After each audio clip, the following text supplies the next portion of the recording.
Real people, real cases. This is Verdict Watch. 14 to 10 a.m. Sounds good. Did you hear what she just said? Wait, hold on. Hold on. Please come back. Hold on. Please come back. No.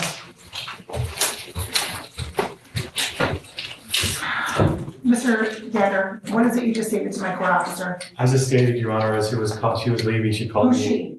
Miss Collins called me a name. Asshole. I did not. I swear I did not. 100% I did not. Well, ma'am, you flipped him off last week. Okay, so you're gonna believe everything he has to say? Ma'am, item 7 on the complaint states the plaintiff declares that this residential property was kept fit for the use intended, has been kept in reasonable repair during the term of the lease or license, and is in compliance with the applicable state and local health and safety laws. Okay. Any defects in the statement must be explained below. And then it says the disrepair or violation was caused by the tenant's willful or irresponsible conduct or lack of control. So counsel, I understand that your client filed this, but you also did indicate at the last hearing on Tuesday that you were relying upon the motion. And so what part of that would require this court to dismiss this action? Okay. Your Honor, this action must be dismissed under MCL 125.530. That is the Michigan law that requires a certificate of compliance to be held by a landlord. Under paragraph 5, it states that an action may be maintained where there is not payment into an escrow account. So, I'm sorry, what was that? An action what? may be maintained, an action to recover possession of the premises may be maintained where there is not payment into an escrow account. My client has been paying into the court's escrow. I have the register of actions here. No, I understand. Yes, this court had signed an order of escrow. Correct, and she is in complete compliance with that. On January 21st, she paid $4,000 into the escrow account as ordered. On January 31st, she paid her monthly rental amount in the amount of $1,500. Of course. Sorry, just one moment. Sure. So you're relying on MCL 125.530, paragraph 3, which you said paragraph 5. I did say paragraph 5. I'm actually relying on the entire, all the provisions of 125.530. Okay, so just one moment, please. Yeah. So counsel, you have 125.530 pulled up? Yeah, yes, Your Honor. Okay. Okay, so I believe that 125.530 would speak specifically to the issue as to where the monies go from the escrow account.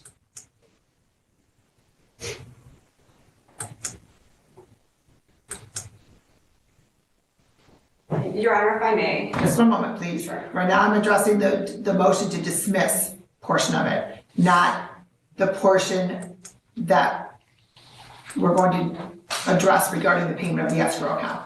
So as to the motion to dismiss, Ms. Declala, what in paragraph 7 would support the request to dismiss this action? Okay. So I'm referencing 125.530 generally. This was brought up in the defensive responsive pleading and it was relied on quite heavily. It's actually stating that the property can't be legally rented out when it doesn't have a certificate of compliance. You know, that's pretty obvious to us. The issue here is whether an action in eviction can be maintained in a summary proceedings in local district court where there is not a valid certificate of compliance. There's certainly not a valid certificate of compliance in this case. We're all aware of that. There's an inspection scheduled with the city in order to correct for that. In particular, I'd like to draw your attention to the court rule for these proceedings. In particular, I'm referencing MCR 4.201 B3C. Okay, let me pull that up. Again, that's MCR 4.201 B3C.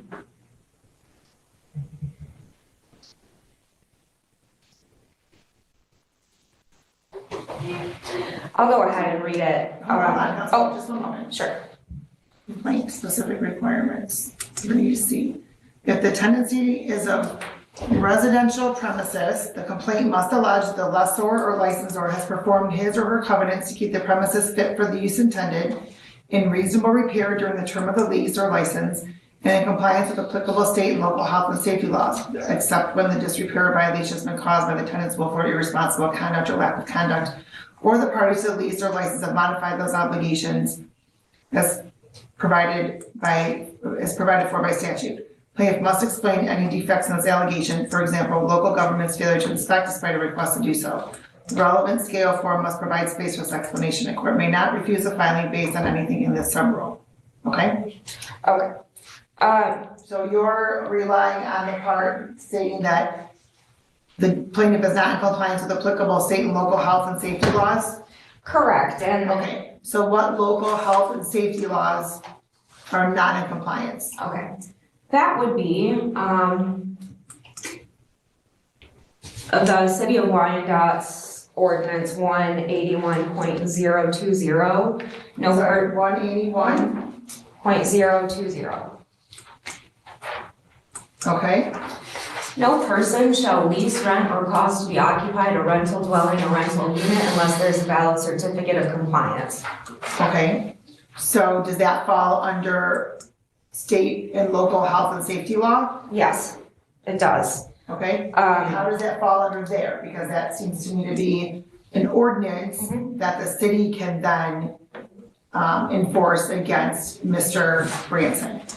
Absolutely, Your Honor. But you know, that's exactly to my point. It's something that the city can enforce, and this is meant to protect the safety of its citizens who are renting out residential units.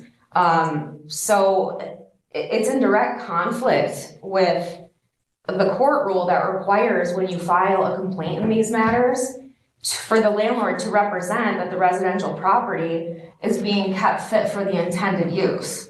Okay, so what's in direct conflict, counsel? Okay, what's in direct conflict is that the certificate of compliance is required to assure the health and safety of the citizen living in the unit.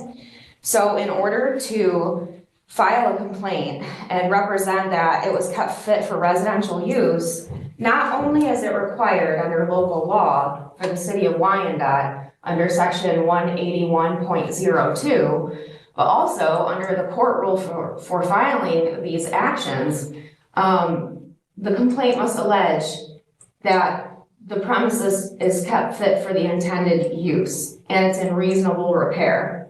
So as you mentioned, then it goes on to state in compliance with applicable state and local health and safety laws. Certainly, 181.020 is a local ordinance that's protecting the safety and health of its citizens. That is a local ordinance that's meant to do that. Okay, and your response, counsel?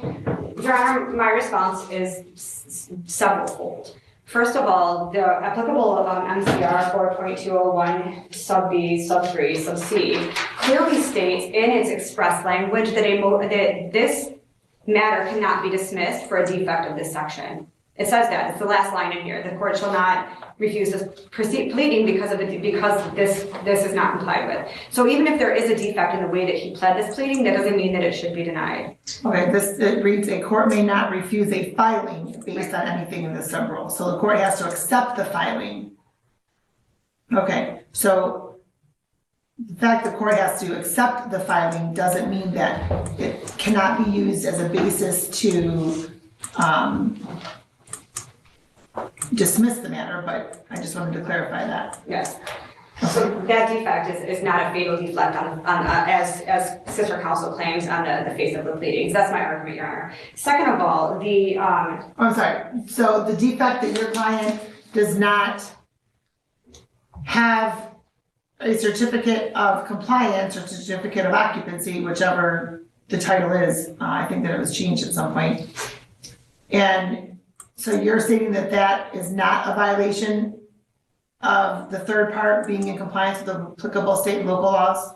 It's not a local health and safety law, Your Honor. Okay. This is a municipal code under the building code. And if you read section 181.001, where it talks about the certificate of compliance and the purpose of it, a certificate of compliance is issued by the Department of Engineering and Building, which certifies compliance with the provisions of codes and ordinances of the city for all rental and dwelling units. There's no mention anywhere in the statute that this should be applied as a health and safety standard. And without actual case law or some citation or some legislative and quasi-legislative intent of the body who enacted this, it doesn't fall within the health and safety laws of this city or the state of Michigan. Moreover, there is a direct statute on point, Your Honor. And that direct statute is the statute that Ms. Aflalo was talking about first. And if we go provision by provision through this statute, Your Honor, you can see that their argument is completely erroneous with the plain language of the statute.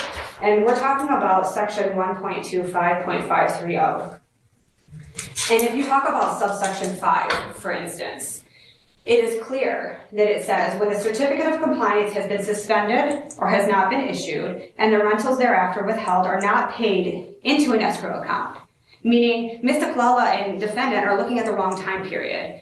The defendant did not put monies into an escrow account until she got involved with this court proceeding. She had provided zero evidence or zero proof that there was any escrow account. Moreover, if you continue to read that provision, Your Honor, it says that the escrow account must be managed by the authority with the department with the authority to oversee compliance with the certificate of occupancy, meaning that the defendant would have had to place, at the time she withheld those rents, at the time she decided, I'm going to withhold the rents because you don't have a certificate of compliance, she would have had to place those monies in escrow with the building department of the city of Wyandotte. And she didn't do that. So she's not in compliance with this statute. And at the time that this provision was filed, so her complaint now that there's a defect on the pleading, that it falls outside the scope of the court rule and that it falls outside the scope of this provision is erroneous, because even if you look specifically at the other provision that Ms. Aflalo stated, which is 1.25530 subsection 3, it says that the duty to pay rent is suspended, but the monies have to be paid into an escrow account. So defendant comes in here with unclean hands, Your Honor. She comes in here having withheld rent, and the first time she made a complaint is after these proceedings of eviction have started, and it was only after the order of this court that she put her monies in escrow. She cannot now come into this court with unclean hands and try to fix what she did wrong because this court ordered her to do something that she should have done from the beginning. Plaintiff is within his right to bring this action. Okay. May I respond? Just a moment.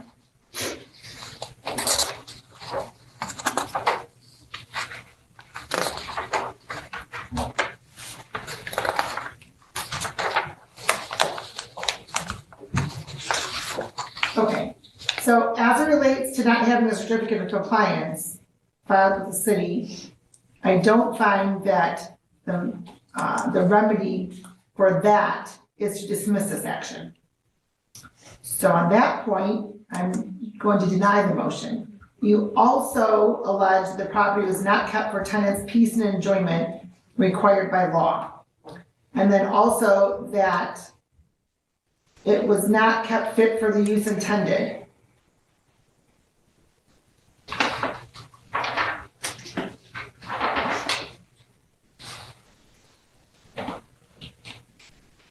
And never did finish the kitchen update. So I can't rule on that without taking testimony regarding the intended, whether or not it's been kept fit for the use intended. And whether or not it was kept for your client's peace and enjoyment. So I can't rule on that portion of the motion until I take testimony on those matters. Now, counsel, your client has stated that, the property was not kept fit for the use intended. For example, a bug problem.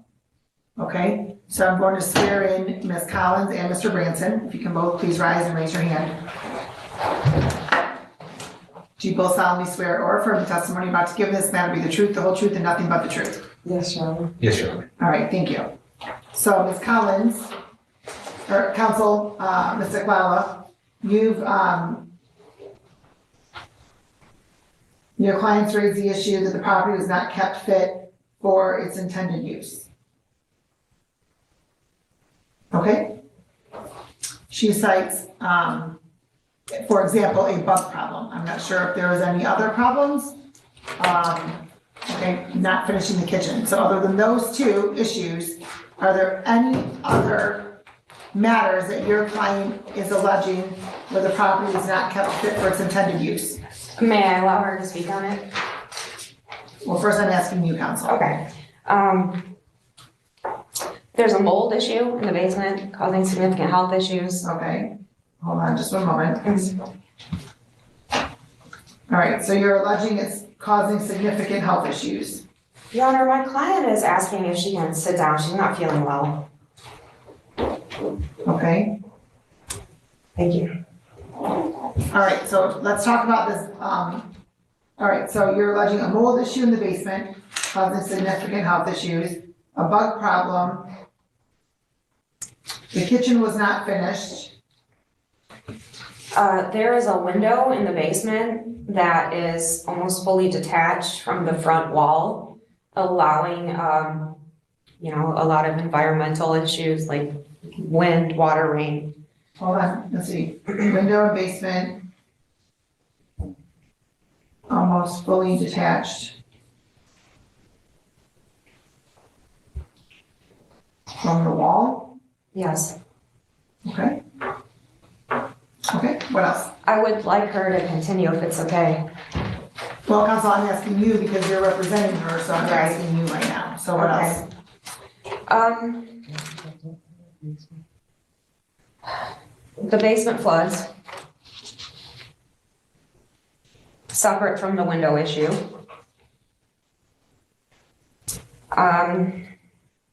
There are certain fixtures within the house, such as vents, that are completely detached from the wall. Okay, I'm sorry. Fixtures Yes, detached from the wall. yes. And you said such as vents. Anything else or only vents?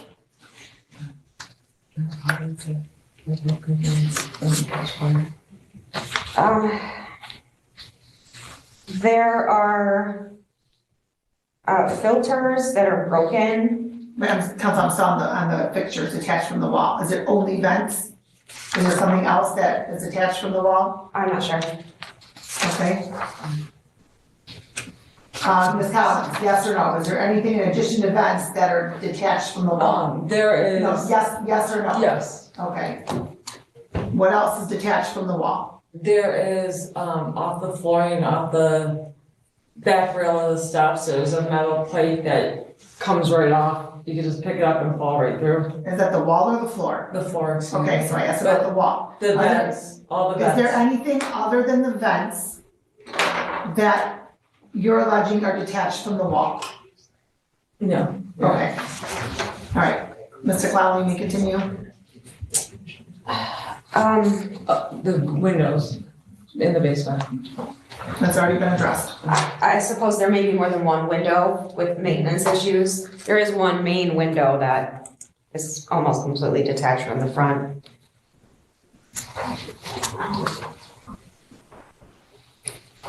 Okay? The vents don't close?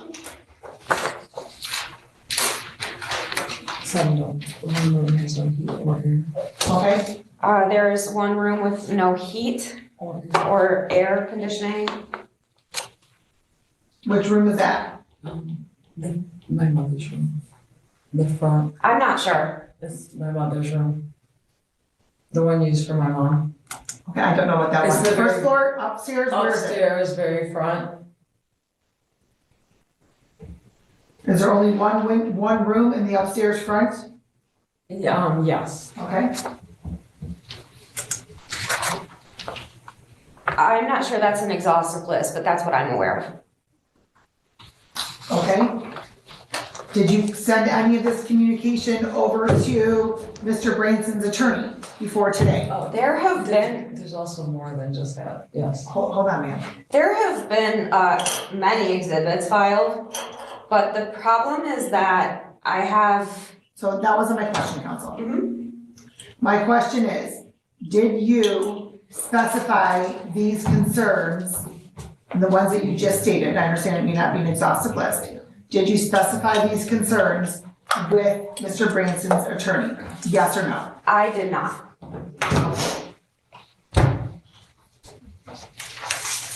Okay, so counsel, let's, actually, Mr. Clow, what's the bug problem? Your client alleged in the motion a bug problem.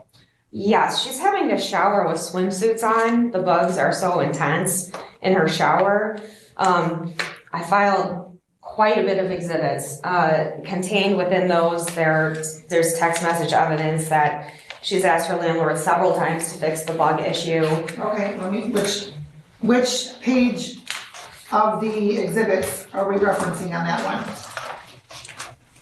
Okay, one second.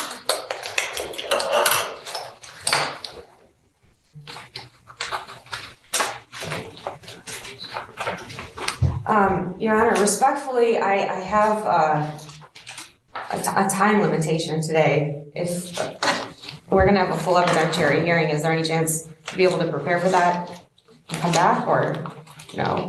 There's a lot of exhibits. This is your client's motion to dismiss, so. Motion to dismiss, yes. Right, but one of the Okay. elements of that is that your client claimed that it was not kept fit for habitability. Okay. So I'm trying to, I said I couldn't, make a ruling on that until I took testimony, so May that's what I'm doing. I don't have a specific page number, but these were filed, and that was on Tuesday. May I approach the bench with, What was filed on Tuesday? these are text messages, On Tuesday those were filed? yes. I think that, okay, let me,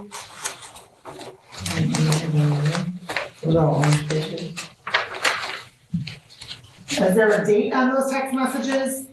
Yes, Okay, what's the date? it's, June, July, and August. June, July, and August, okay?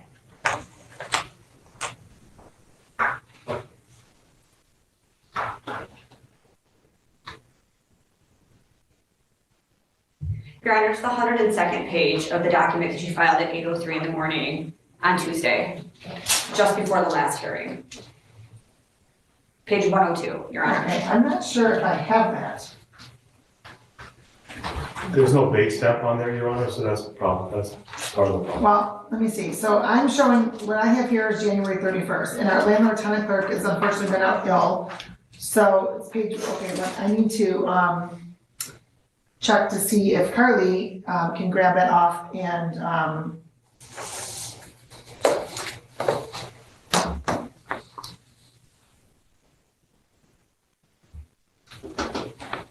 because I don't see it in my, let me see here.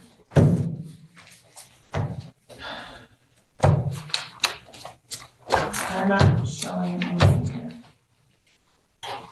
Your Honor, it isn't actually, there is a base stamp on it, there is a document that is, like, we have it, it says that it was filed with the court on 2/18/2025. And if I could assist Sister Counsel, the text message is in that document, so if that's the document that you have, you might have the text message that she's speaking of, and it is on around the 100th page. I have January 31st, I have a date stamp thing, I don't have that one, so if you, I'll take, let me go off the record for a moment, let me check these people in here, and then let me go jump off and grab that to be printed. Just one moment. In the meantime, Ms. Rawson, we're gonna try to figure out who's here for Mr. Landau. Record in the matter of William Branson versus Heather Collins, 2402269. And all counsel are present, all parties are present. So the court did step off the bench to grab the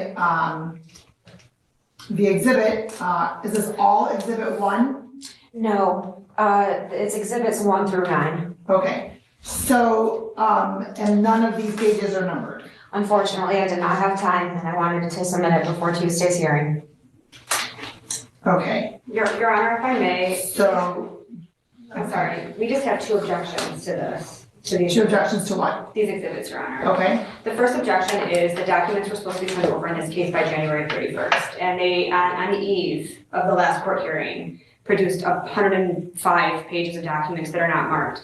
Second of all, if you look through the substantial number of these documents, they reference text messages, which are not the full record of the text message, and they bear no date or time as to when they are sent. okay, so let me take those, one by one.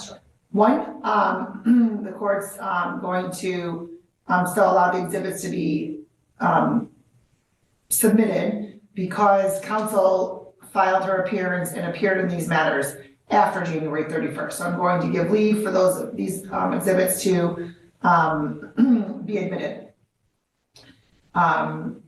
Just as though, and there's also been adjourned court dates as well. So as there are other matters that are brought to the attention and exhibits are continuing to be submitted to court, so it's kind of a more of a fluid type thing. As the text messages, the objection is noted. I'm going to see if I can voir dire some to try to figure out what it is or not. Where you're talking about the June, July, and August? Yes, June, July, and August. It's exhibit 5 in terms of the bugs in particular. Exhibit 5.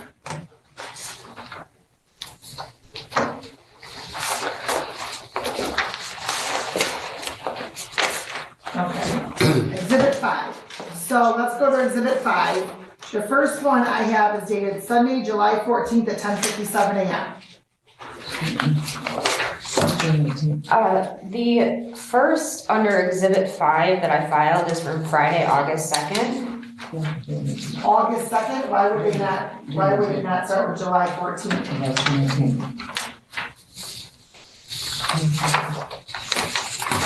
They are in reverse order.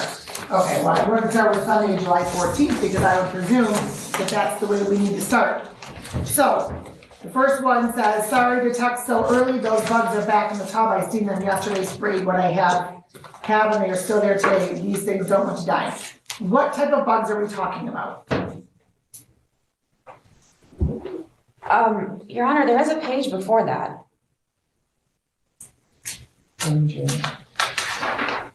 Oh, okay, well, okay, that shows August 2nd, I didn't realize that would be attached to exhibit 5, I thought, I missed that part, I thought it was only the title, exhibit 5. All right, well, I'm not going to review August 2nd until I'm at that date. That's, so exhibit 5 is actually in reverse order. So the last page, it starts June 18th, and then the one where it says exhibit 5 is in August. It's the last communication. I do apologize June to 18th. the organization. Okay, well, the back of exhibit 5 for me is September,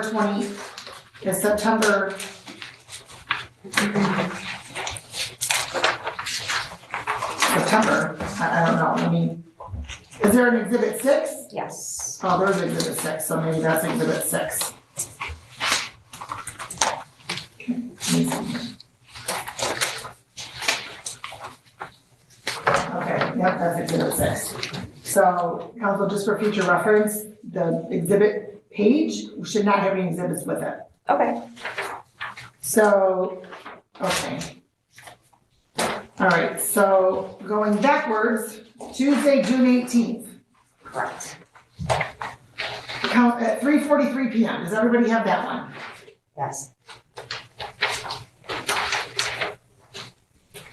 And, counsel, if you don't mind, if I just call your attorney Amy, that's a little bit easier to say. I would prefer that, thank Okay, thank you. you. My last name is significantly difficult. It's very French for literally no reason at all. Okay, I'm trying to get to where you are because I think that when I was going through the exhibits, I may have shuffled them around. But now, I think I was looking at, you said Tuesday, June 18th at 3:43? 3:43. Yes, you're right. Yes, all right. Also, if you could look, and I'm presuming that the dark background with the light writing, the light writing is from Ms. Collins, correct? Okay. And then the light background with the dark writing is from Mr. Branson, correct? Yes. Is that correct, counsel? That's my understanding, Your Honor. Okay.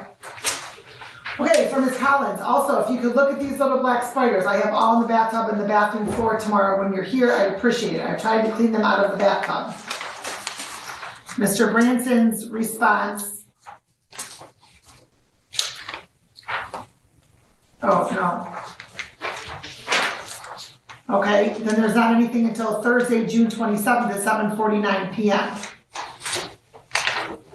Okay, was there any communication between the two of you regarding these bugs after June 18th? Certainly. Yes, ma'am. Okay, where are those? I don't know, but we could certainly, It was just, yeah. Well, first, if you're asking this court to accept these exhibits, why am I getting partial conversations? He asked me to take care of them myself. Okay, that's not my question. Counsel, you've submitted these as exhibit.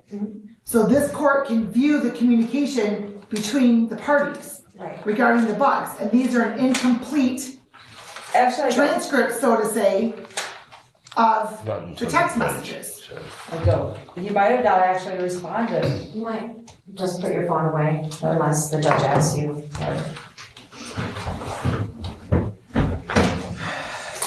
Was there additional communication after June 18th and before June 27th regarding the bugs? I can't recall. Mr. Branson, Yes, ma'am. okay. Do you have those on your phone? My phone is in the vehicle because of the situation that's been going on with phones. Okay, so that wasn't my question, Oh, sir. I'm sorry. Do No. you have them on your phone? Yes, ma'am. Your Honor, I'm sorry, I don't mean to interrupt you. I think our administrative assistant has them and she can put them on the screen for you if you'd like. I object. I need to be able to review exhibits in advance. Well, counsel, you've offered the text messages between your client and Mr. Branson as a way for this court to determine whether or not there's an issue of habitability and the property was kept fit for living, and I have partial conversation here. So I need to have the full conversation. So this is new for everybody because, well, your client has everything printed up. Or do you have those printed up, ma'am? I'm going to look if they're in here. If they're in this file. Your Honor, she has them and she did. Counsel, They might not be in this file. we're not gonna have any communication right now until we see if these are in here.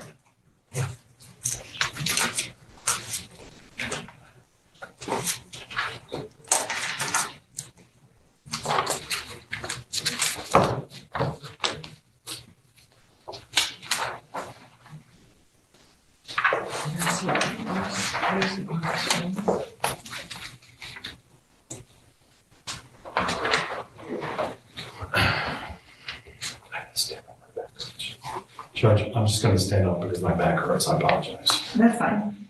I said too long, it's painful.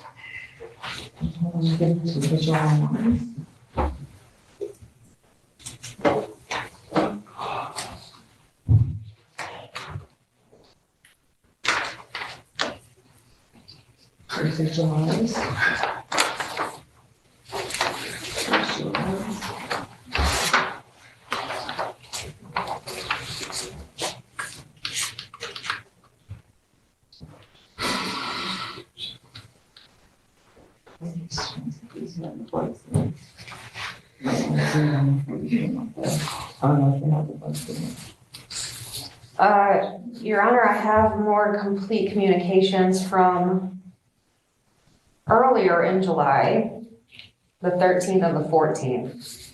I'm looking for June, between June Oh, 18th I'm sorry, and yes. June 27th. Okay. That's July as well. Just looking for between June 18th and June 27th.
Okay, while you're looking for that, I'm going to handle a couple of matters, okay? All right, we are back on the record in the matter of Branson versus Collins, and so, counsel, did we obtain the other text messages between June 19th or June 18th and June 27th?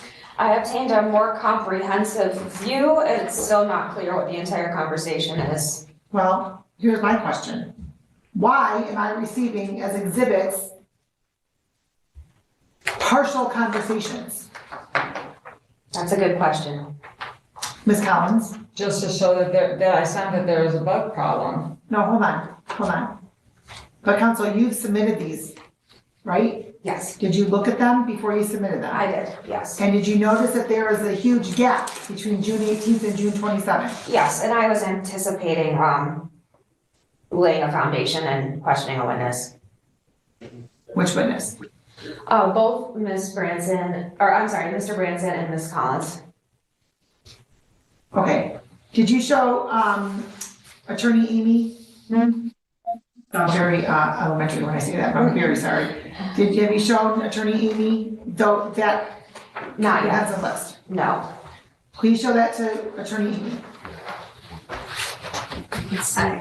Okay, yeah, I won't.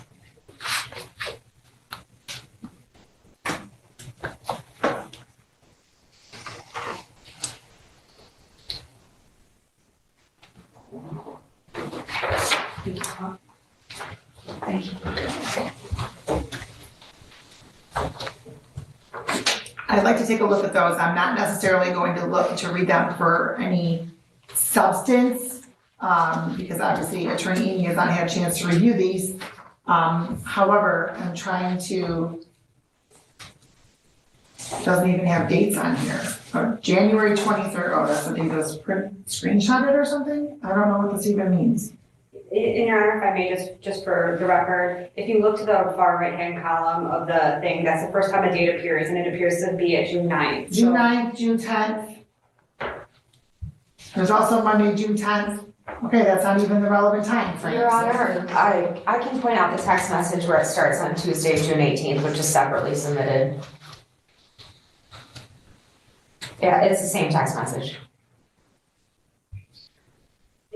That's not, okay. If text message conversations are going to be proposed for an exhibit, and this court is being requested to rely on the text message conversations to prove something that you're alleging, I need a full and complete conversation, not piecemeal. I'm not accepting those if they're piecemeal.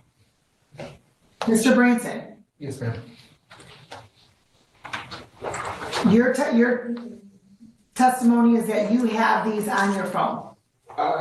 Yes, Okay, yes, your phone is out in your vehicle? yes, ma'am. All right. Please go out to your vehicle to grab your phone. Yes, ma'am. Thank you. All right, while we're doing that, I'm going to handle, these matters right here. Mr.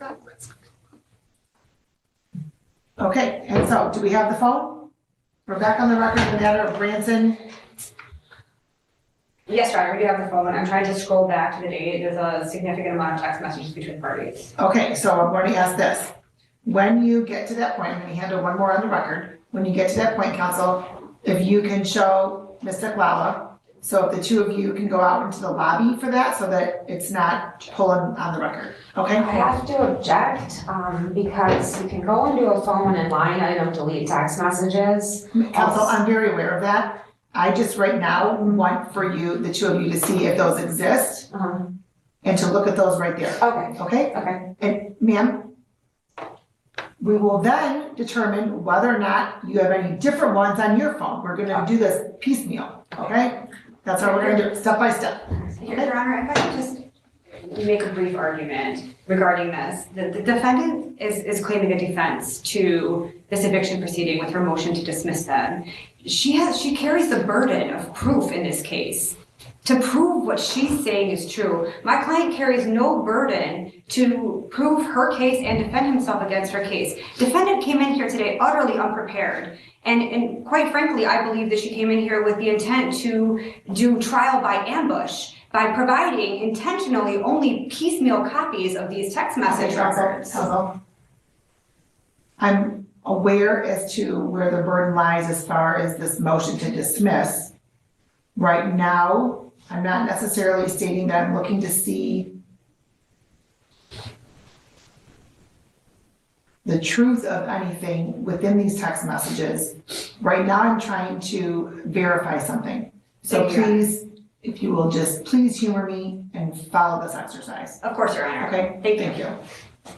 Okay, so, counsel, we're back on the record in the matter of Branson versus Collins. Were you able to view Mr. Branson's phone for the dates between June 18th and June 27th?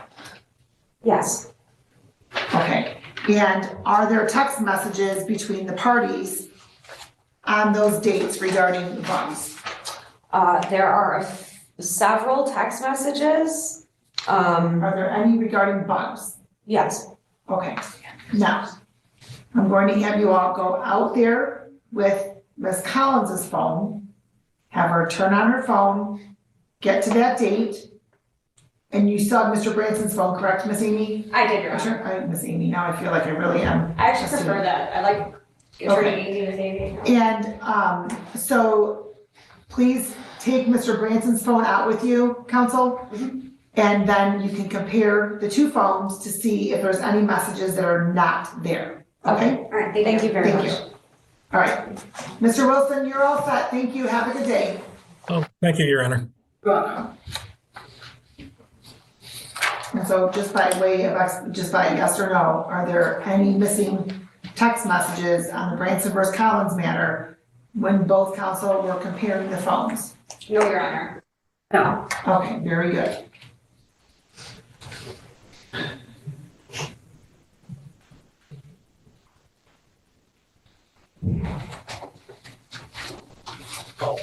Are any objections to the court reviewing the text messages, since now we know that there are not any missing text messages between those dates? Your Honor, I have no objection about reviewing the text messages. However, I would say that it is not, between, we reviewed what you've asked us to review, which is between July 18th, June 18th, and June 27th. However, there are other text messages past that date that are relevant to this conversation about the bugs, including text messages where the bugs have been completely eradicated. Okay, and I'm not saying that we won't, I just wanted to get those dates, the messages between those dates secured. Are the messages regarding that Counsel Amy is referencing, are those included in the documents that were submitted? No, I'm not aware of that, You're not aware of what? the eradication of the bug issue. Okay, whose phone are those on? They're on my client's phone, but they should be on her client's phone as well. Okay, good. I'm gonna have the four of you go out into the lobby and compare those. Sure. Thank you.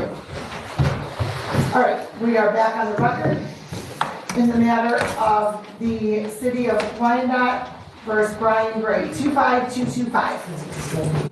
All right, so, Terry, can you give me the last time, please? Can you give me the last thing, Counsel?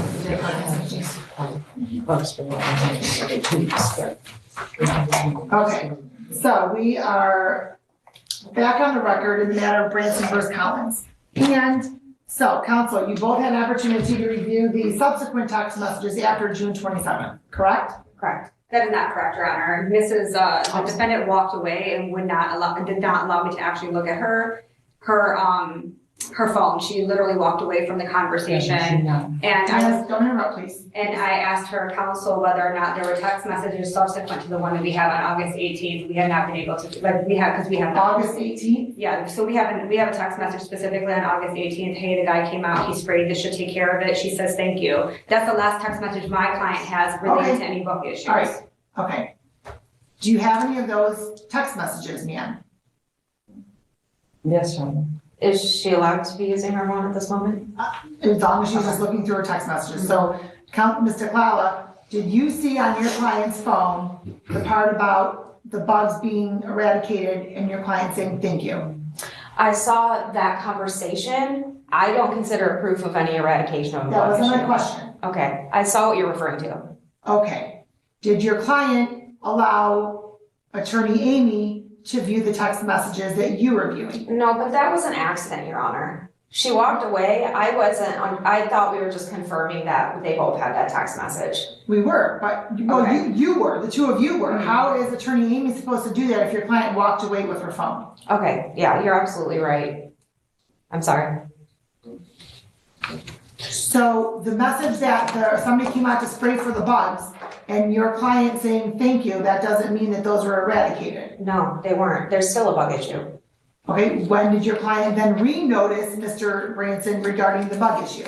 I have to ask her the specific date if she could recall it. Okay, here's some concern that I have here.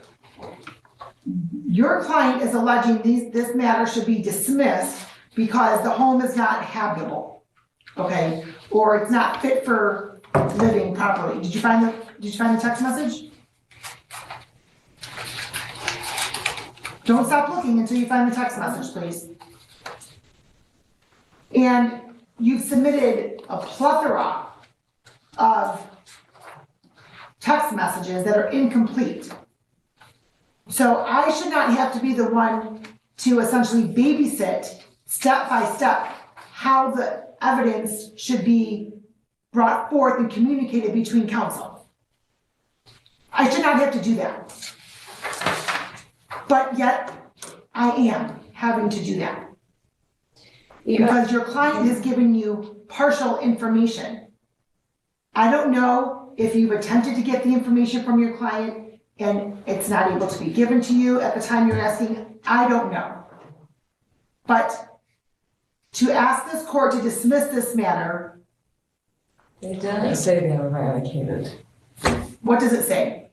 Is it right there? Yes. Okay, show Ms. Amy what that is. Attorney Amy, the phone. They said they're harmless. That's August 18th? Yeah, and that's not if you'd like, Your Honor, I'll read the entirety of the text message into the record and they can confirm whether it's accurate or not. If that's. Is that? This is August 18th. Yes. Did they say they were eradicated? Ma'am, I'm not They said asking they're for your harmless. testimony. I'm asking if you have pulled up the text message Yes. that is being referenced regarding Yes. somebody coming to spray for the bugs and you saying thank you. I didn't say thank you, but yes. Your Honor, the very. Yeah, I did say thank you. You're right. I did say thank you.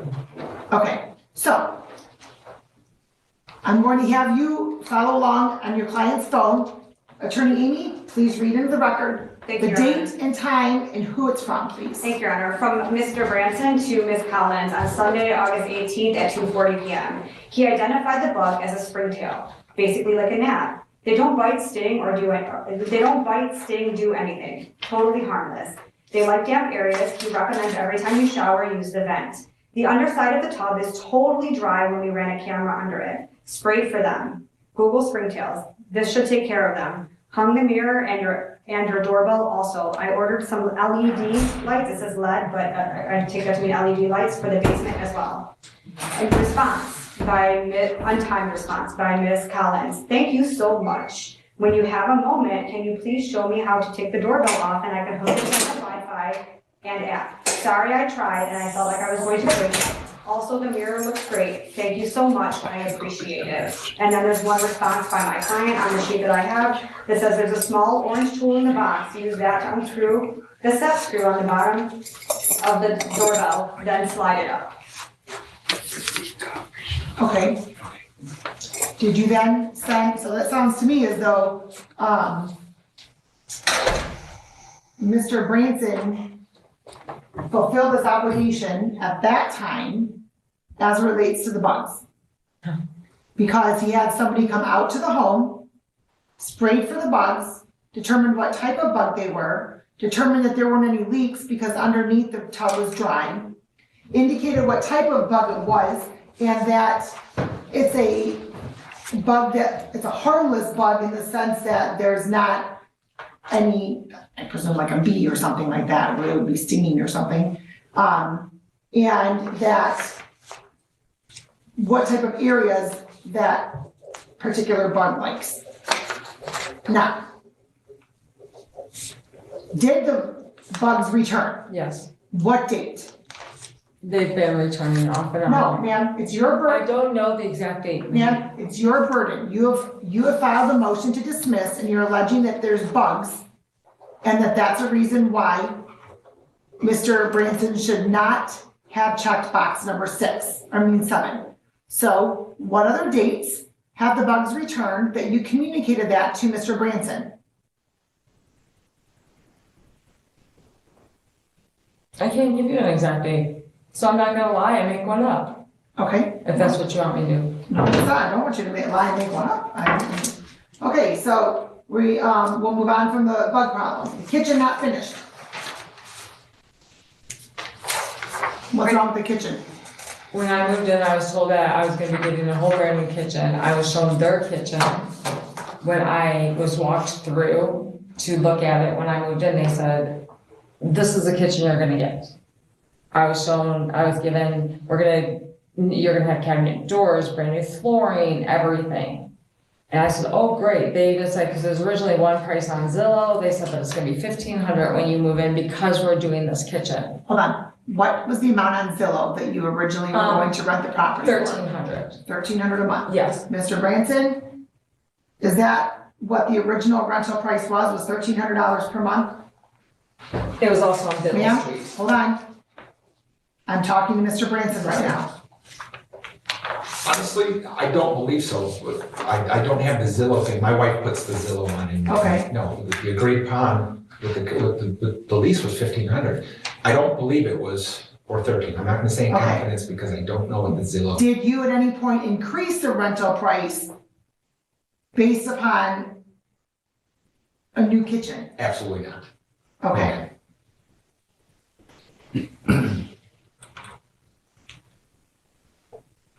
Did you take Miss Collins into your home to show her what kitchen she would be receiving? She's been in our home, but not for that reason, no. Okay. No. Is there a working kitchen in the property, Oh, absolutely, yes. Miss Collins? Yes. But to be fair, the outlets don't work. For the first 3 months, if I used just one appliance, the entire kitchen wouldn't work.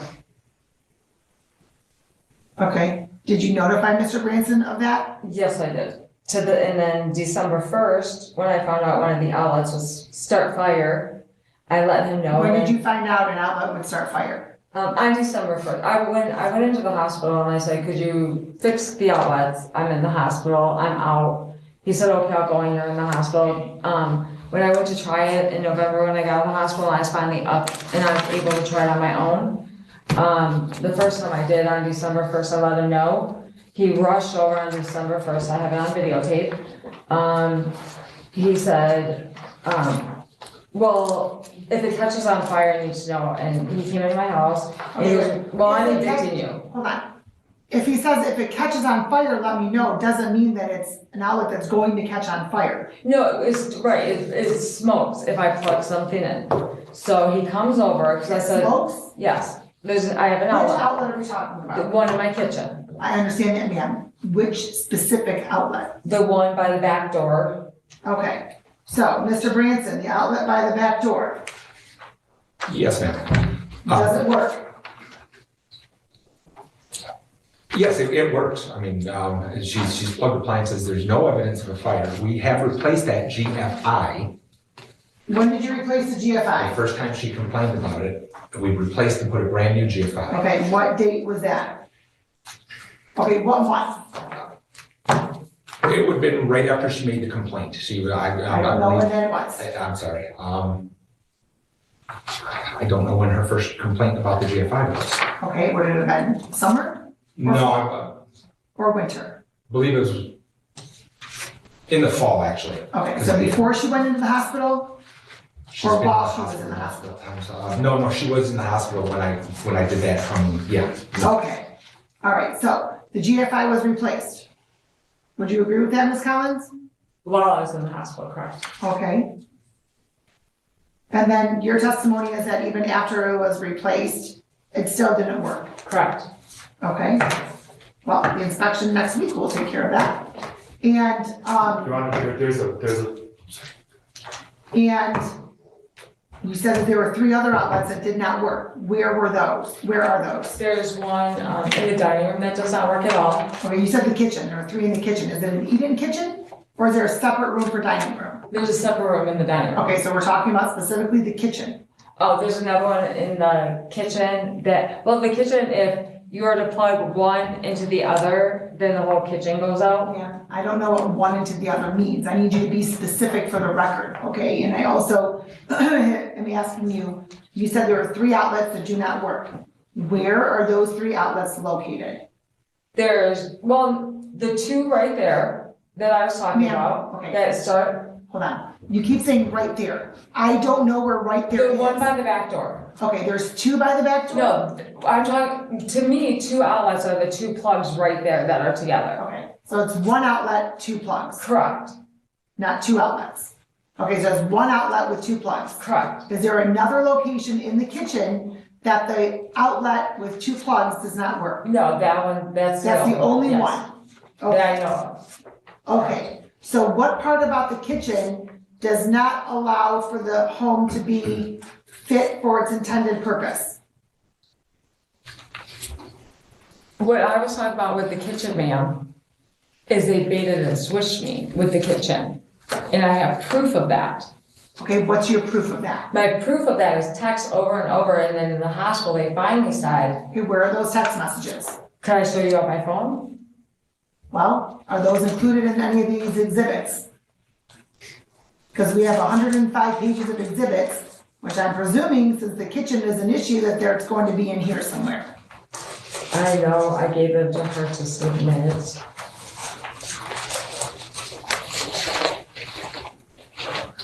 While she's looking, if I may, Your Honor, just Yeah. a brief The argument. fridge and stove are coming Oh, hold on, in. ma'am. I'm asking you to look for them, not read them right now. Thank you, Your Honor. Even if what Ms. Collins is saying is true, which we disagree with, it doesn't make the kitchen uninhabitable. It doesn't make the house unlivable to the point where she can evade any form of rent for that. Moreover, every conversation that they had about like possibly remodeling the kitchen was put off because Ms. Collins indicated she had cancer. And they didn't want to go in and do a major construction project while Ms. Collins has cancer. And if you look at the entirety of the text messages, which she did not submit again, that's what you'll see. You'll see that there was a conversation about possibly remodeling the kitchen and it being put off because Ms. Collins had indicated to the Bransons that she had cancer. Okay. So, yeah, when was there a conversation about remodeling the kitchen? The remodeling in the kitchen was, they're supposed to be done before I even moved in because I signed the lease May, I believe, 24th. I didn't move in until June 17th. It was supposed to be done before So hold that. on, but I think I saw somewhere that you were dropping things off June second, so you had access to the Just property. upstairs. You had access to the property June second, so whether or not you moved in fully after that, I don't know, but you had access to the property before Just that. totes. I recall from the last time, from 2 times ago, that you made the argument that you were not in there for the full month of June, so you should have an abatement for certain dates of that. You had access to the property, and you moved some items in June 2nd. Whether you moved the rest of them in or not after that, absent some reason that stems from the home not being ready to move in, I don't see that that's a basis to abate any portion or prorate any portion of June. However,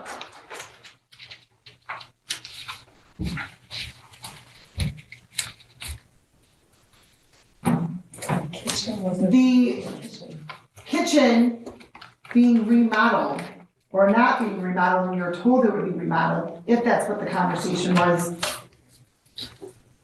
and it wasn't remodeled, I don't find that that would be a basis to find the home not fit for habitability. And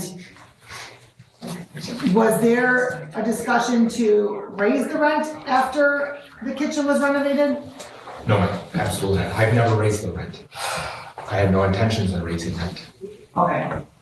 Ms. Ekbalo, what do you have there? Exhibit 6 contains text messages about the kitchen. Okay. Your Honor's probably not gonna love it because it's the similar format as before. Well, you're correct. July 24th. Also, I'm at a little bit of a loss. I thought we were arguing a motion for summary disposition based on the certificate of occupancy. So I was intending to call witnesses for a, evidentiary hearing and cross-examine them and lay a foundation for these exhibits for those underlying issues. Your Honor, I warned opposing counsel that she was mistaken. I gave her fair warning via email, in writing. I think this court is actually purview to those conversations. I think they have happened in line with the conversations related to the proposed order that Your Honor had the ability to view this morning. And instead of, double checking and crossing her T's and dotting her I's, Ms. Ducklala came in here unprepared for this hearing after submitting documents that are inappropriate and abjectly in violation of the Michigan court rules and rules of evidence. Your Honor, I'm a little tired from opposing counsel trying to throw the evidence under the bus and say this, that, or the other thing, when all I'm saying is there's procedure to be followed for a motion for summary disposition based on immunity granted by law compared to a full evidentiary hearing while I'm calling the witness. What immunity are we speaking of? Because because the court ruled on, in fact, let me pull it up. The court ruled when the parties were first here on the 14th,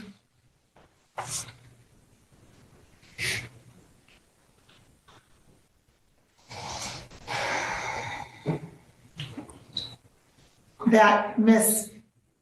Collins was going to be relocating. She, number one, stated she wanted to relocate, and the court ruled that the plaintiff is entitled to recover possession of the property.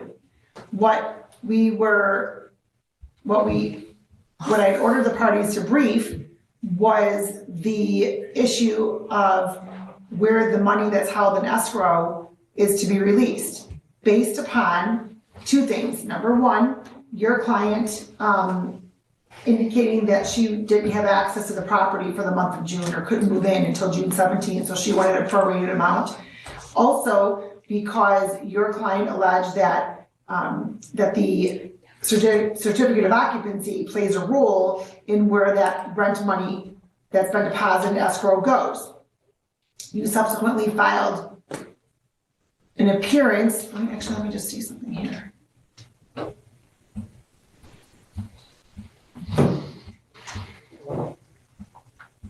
That was on the January 14th date. We set this for an in-person trial for February 7th. And that's when the court entered the escrow order as well. Then on February 11th,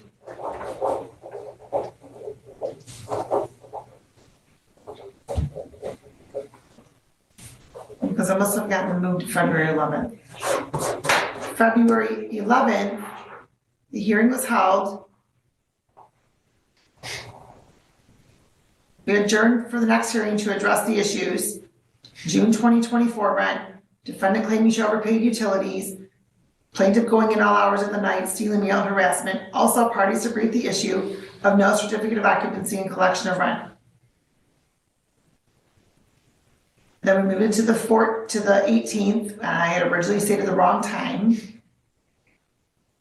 And then the parties were here on the 18th, except for Ms. Collins. She was present earlier, even though we noticed everybody that the time was changed. And we adjourned the matter today regarding the escrow money and utilities and 2 other issues that the court stated. You also, counsel, at that time, wanted to address your motion, amended motion to dismiss. So that's what we're still on. We're still on the amended motion to dismiss. I started with that because if I'm granting that, then the rest of the matters appear to be moot as far as that goes. However, so that's where we're at right now. So that is what we're here for. So as it relates to the kitchen, what does that state? What is that? And I will also make a statement regarding the evidence. And counsel, you've submitted evidence that is incomplete. You've submitted these exhibits that are incomplete. I suppose I was just looking for clarification from the court why, to me, this is a motion for summary disposition under 2.116C7 and C8. It's not an evidentiary hearing, so I have testimony, and to not be able to, take testimony of someone that I'm calling with evidence that I can build a foundation for, it's just procedurally, I can't understand. I do understand that you're allowing, and thank you, allowing to hear argumentation on habitability for the number 7 that was checked. I do understand that and appreciate that. A motion for summary disposition wasn't filed, so this is not a summary disposition matter. A motion to dismiss was filed by your client. An amended motion to dismiss was filed by your client. You're relying on that motion that was filed and then submitted additional exhibits. So we're back to the kitchen. Could you do me a favor and give me the court rule for the motion to dismiss? The Your court Honor? rule? Yes. Your client filed the court. I don't know what she filed it under. I don't think she filed it under any court rule. And your Honor, Well, then I guess, you're claiming that it's, let's see here, property item 7. That is what she referenced. Or, I'm sorry, item 7, non-payment of rent for residential property, item 7.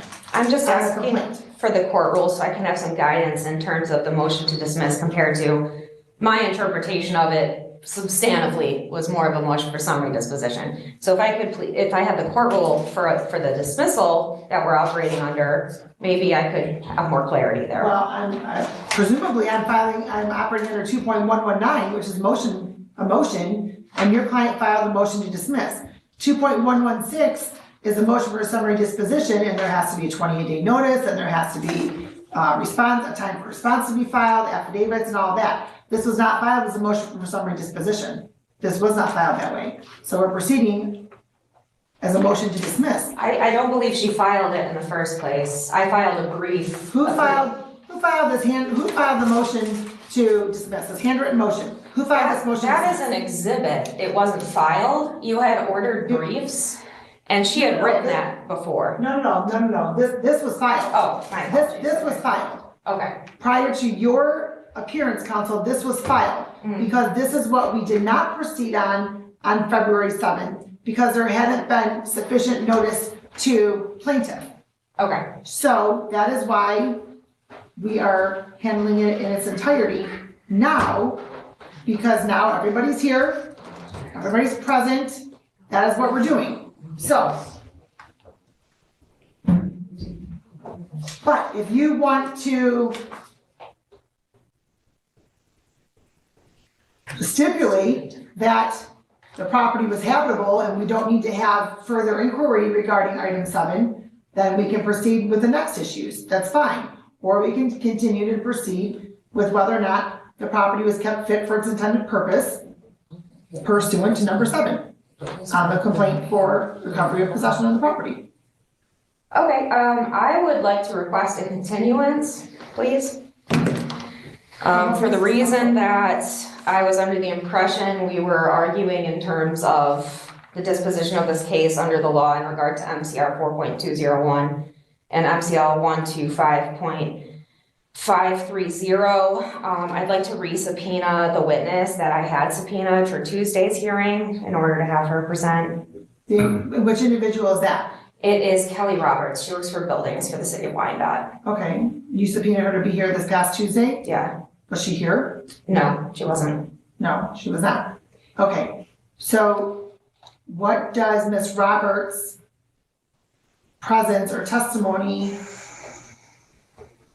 what's the relevance regarding the motion to dismiss? I want to ask her about any former inspections of the property. That would be as it relates to the money held in escrow as to where that goes. But I don't know that I need her testimony for that, but that I'll defer that for just a moment. What does that have to do with the motion to dismiss?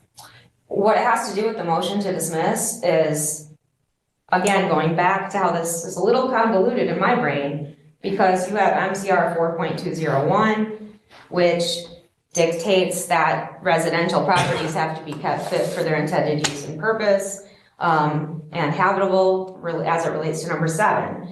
Then you have MCL 125.30. So to me, if there's no certificate of compliance, and then on top of it, factually, it's not being kept fit for use, especially with the amount of evidence and the amount of issues. If I have testimony from a city employee stating that there's a history of problems at the residence, or some further information that could push the burden of proof so I can actually get my client the justice that I'm attempting to get now, that's why I'm asking. If I may briefly respond to just her oral arguments, Okay. if it may please support. First and foremost, my client has been delaying this. Like, this has been pushed out a number of times, like a multitude of times, and we're here today. Client's mistake of what was going on because she misunderstood the nature of summary proceedings as opposed to a summary disposition motion. I don't think it's good grounds to continue to delay this. This court has already ruled that this tenant must leave the property, and now it's about where the money goes. The defendant has the burden of proving whether or not there should be some money released to her or all of the money should be released to her. That's her burden. And she came without evidence. Even the evidence that's in here is not relevant. Moreover, the witness that she was trying to call from the building department as it relates to habitability is not necessary, nor is it relevant, because a past history has nothing to do with what's going on today. Has nothing to do with what's going on today and the actual condition of the property as it sits today, Your Honor.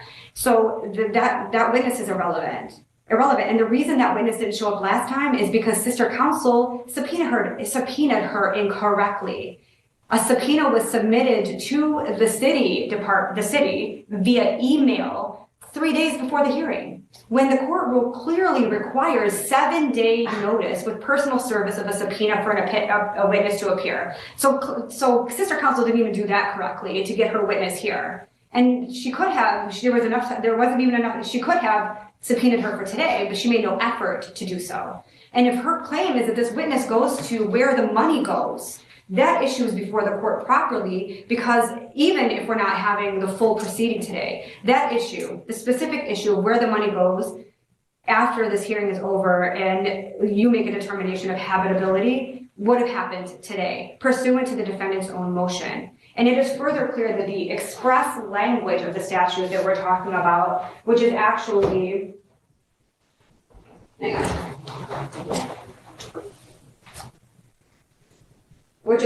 MCL 125.528 or 125.530 subsection 5 dictates where that money goes. And the money is supposed to be held by the city. And the money is supposed to be released to the plaintiff for the purposes of completing repairs due to the express language of that statute. And after whatever's left over, after he has been reimbursed for the repairs, is intended to be released to the landlord. It is clear. The statute is clear and unambiguous in its terms that that is what happens with the money that is held in escrow, Your Honor. So that witness would have been more appropriately here for the motion for the motion to dismiss, and as it relates to the issues that were brought forth by the defendant in her motion, and she's not here today. And that witness is not relevant to move forward to proceed on the issues of habitability, Your Honor, because that witness has not inspected this property.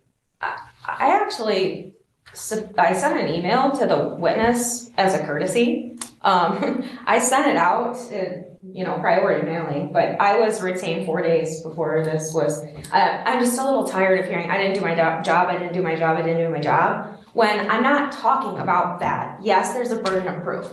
Yes, there's evidence. I'm talking about being able to fairly get testimony from the witnesses I intend to call and to be able to lay a foundation for my evidence. Because a lot of this is trending into what my client's defenses are. It's not relevant to the motion to dismiss, it's what her defenses are. Okay, what are your client's defenses? Well, my client's defenses obviously primarily is that it wasn't fit for use and habitability. Okay, It's necessary. so your client is stating that when this complaint for non-payment was filed on January 3rd, that the property was not in a habitable condition. Correct. Okay. So you subpoenaed Ms. Roberts, you're intending to call Ms. Roberts as a witness to address the habitability of the property. Correct. Okay. When did she go in to look at the property? I don't think that she has. So then how would her testimony be relevant? Because she's the custodian of records for the buildings department. Okay. But if she has not looked at the property, how can she determine what issues would affect habitability? I would be more than happy to talk about what issues affect habitability after the inspection is done that's scheduled on Wednesday. But I'm absolutely insisting that someone from the city provide testimony related to this property. Okay. Has the property been condemned? No, Your Honor, it has not. Okay. So have there been citations issued to Mr. Branson regarding property maintenance violations? No, Your Honor, it has not. Has there been any documentation that would suggest that the property in and of itself is not habitable? No, Your Honor, there hasn't. Ms. Deklala? So I have significant evidence from my client. There are several pictures that have been submitted to the court. Okay, let me clarify. Any of those photos, do those render the premises inhabitable? Yes, the mold issue. The mold issue, okay. When did the mold issue begin? Before I moved in. Okay, did you look at the property before you moved in? Yes, and I asked him, he told me it wasn't mold. And Okay, did you have a mold test done? No, I believed him. Then how do you know that it's mold? No, I've now since. Okay, where's the mold test? I'm getting it back right now, and I'm also. When did you getting have it the out. mold test completed? About 3 weeks ago. Okay, That's the thing, Your Honor. which photo is alleging the mold? Let me get to that. Which photo is alleging the mold? Look at the mold. Judge, may I? I think I can help the court. What's that? The photographs provided by the defendant in this case are all black and white. It would be absolutely impossible for you to look at those photographs to make any form of determination. Oh, is this where Miss Ashley comes in, where she's got color That's right. photos that she's gonna screen share? Not like color photos, but we have the body cam. And we've been able to, the body cam for the police is extremely Does the body cam show any of the alleged mold spots? I believe it No, I'm not does. asking for belief. I want to know, does it? It does. It doesn't show any mold spots because no mold spots exist, but it does show the general condition of the area in which this defendant claims there is mold. Okay, Ms. Miller, I really need for you to please stop talking Collins, while somebody else is talking, because it's affecting the record. Okay, and I'm having a hard time focusing on what's being said, because I'm hearing you talking, I don't know exactly what it is you're saying, but I'm just hearing noise that way. So, where are the photos? So the photos had to come from somewhere. Were they on a phone? No, and I do have color copies. See the color copies, please. I have black and white here. Well, then why don't we have the color copies here? Because I need a continuance, I need more time to adjust my exhibits and to be able to run this effectively. Well, if there's an allegation of mold, I'm not sure why the color copies weren't brought. Was it on somebody's phone? No, what? Your phone? Yes. Okay. I received actual printout pictures, that's why I said no, I wasn't aware of it. Okay.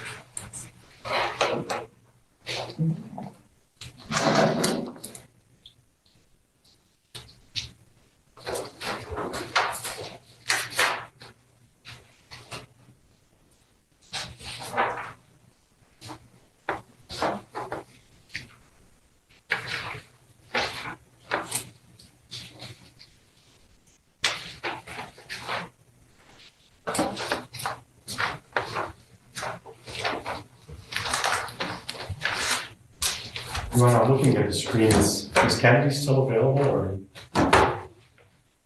Is she? She's not on here, but I mean, if she wants to zoom back in, I can embed her back in. We're killing it. But wait on that, because I'm not sure if I'm going to view the body cam or not, I don't know. We're killing your vacation trip, I'm sorry. I feel bad for her.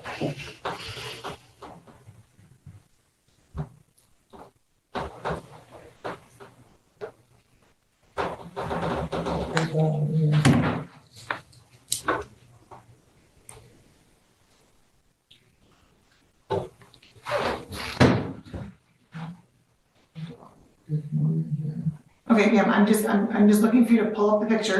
They're all in different spots, so I have more, they're in three Pull different up spots. one, just Okay. pull up one for now. I'm trying to find the best one. Here's a good one.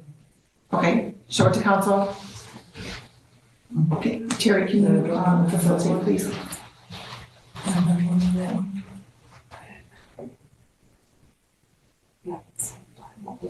A little bit, you can see it. That's the black and white. I'm not asking for additional comments, I just want the photo, please.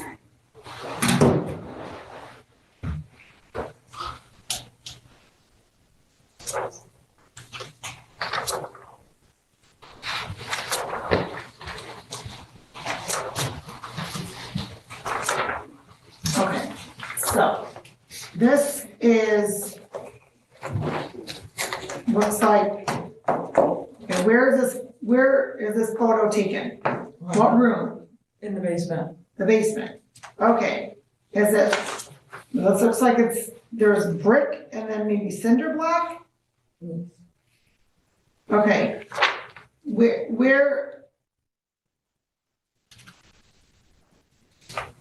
okay, this is on the block itself. Is there anything on the walls? Is there any drywall in the basement? No, Your Honor. Yeah, Yes, there's drywall as well, yes. there's drywall. Is there drywall in the No, basement, Your Mr. Branson? No, it's an unfinished basement. Okay, ma'am, do you know when I say drywall, I'm not speaking of whether or not there's a wall that's dry. Drywall is it's a material that people put over 2x4s or whatnot to create actual walls in rooms. So is there any drywall in the basement? No? Is that no? No. Okay. All right, well, is there another, Your Honor, I have a photo that was submitted in the exhibit, so it is black and white. But you can see a significant spot that could either indicate the leaking itself or the mold, which may go hand in hand. Your Honor, even if it shows either or, like, but counsel's own statement is an admission and you can't tell what it is. No. And and let me say this. I'm gonna look for, grab another picture, please, that shows more of the wall itself there, please, and not just a close-up of the spot, please. And let me say this, Your Honor, my client purchased in the summer, last summer, a dehumidifier for the basement. It's been running full-time, and if there's mold in the basement, let's ask Ms. Collins why she has the basement floor filled with her personal belongings, because everybody knows that if there's mold in an area, the spores will get on your belongings. So she is storing her personal items in a place that she's claiming is filled with black mold. It's inconceivable. It's irreconcilable with her current statements. Okay, why does your client have a dehumidifier in the basement? Because Ms. Collins had said that it smelled musty. So because it smelled musty, he bought a dehumidifier in the basement, just to appease her, to make the damp smell go out of the basement. Okay. Moreover, it's very clear that Ms. Collins did not order a mold test until we were well into these proceedings. Okay, so Ms. Collins, is that, what did you take a screenshot of? I'm just showing it closer. No, I didn't ask for it to be Okay, closer. that's fine. Show the picture that you just pulled up and you took a screenshot of. I don't want the screenshot, I want the I'm gonna picture. delete the screenshot. There you go, right here. Please show, Terry, please There you show go. counsel. I'm gonna get it so it's not cropped or anything, hold on. There you go.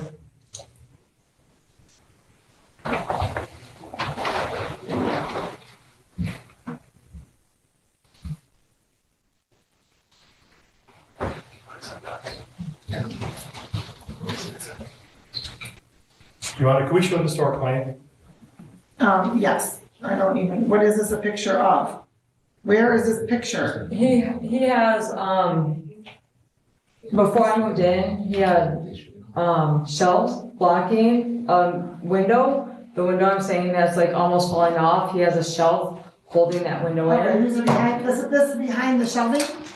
Yeah, that's behind the shelving. So what part of this are you referencing is the mold? The part of Right the bottom? down, yeah, right, all down by By the there. shelf? Yeah, he's trying to hide it. Well, He has stuff on there, behind there. Ma'am, hold on. That doesn't necessarily show that that's mold. It shows that it could be dark brick or discolored brick. I don't know that. Can you please show that to Mr. Branson? He has stuff. Ma'am, when did you become concerned about the mold that you're alleging? After I got out of the hospital, and they told me that it could be something in my house What could be something in your house? that gave me my disease. What disease is that? That I have this low vitamin thing that my body's not reproducing. Okay. Okay, well, when did you get out of the hospital the last time when that was stated to you, ma'am? In October, the Okay. last week of October. Okay, and so you ordered the mold test 3 weeks ago? When my doctors that finally put it to me, I first smelled something when I first moved in, and he's like, Right, that's why you have the dehumidifier. yeah, that's why I put it in there. Okay, right, and that's But I was established. never I was never told until like 3 weeks when I moved in that the basement flooded. He sent me a text, oh, by the way, the basement floods. Okay, hold on. Does the basement flood, Mr. Branson? No, ma'am, not at all. Does the basement flood when there's heavy rains? Absolutely not. Has the basement ever flooded? No, ma'am. Did you ever tell Miss Collins that? May I address? Did you ever tell Miss Collins the No, basement no, floods? I've never told her the basement floods, because it doesn't. I have an adjoining basement, and I have no flood, never have. I've lived there since 1977, and I've never had a flood in that basement. Okay, and at what point did Mr. Branson tell you that the basement floods? Within 3 weeks of moving in. Did the basement flood within those 3 weeks? The first time it got wet, yes. It was like, It got wet, what does that mean? the walls got wet and the ground got wet. Okay, did the ground get wet near where the walls got wet? Yes, And would that wall be near where the window is, needs repair? yes. Okay. So, okay, at any point during any of the heavy rains, did you have water covering the entirety of the floor of your basement? Not Yes or no? No. No, okay. So it's quite possible that there's some leaking water from the window, went down the wall and on the floor there. That's possible. Okay, Your Honor, Exhibit 7 is a screenshot of a text message from July, and it tends to indicate that Mr. Ranson did know of the flooding in the basement. hold on a moment. Sure. Exhibit 7. In fact, Your Honor, it actually says exactly what Mr. Branson said, that the basement is never flooded. But it says, hey, if it's wet down there, let me know, but it's never flooded. Literally, that's what it says. Despite the ill-conceived reference that Sister Counsel would like you to make. There's nothing in Hold it. on, I can't even find that yet. Hold on. I don't even, oh, there we go. I'm coming close. Okay. All right.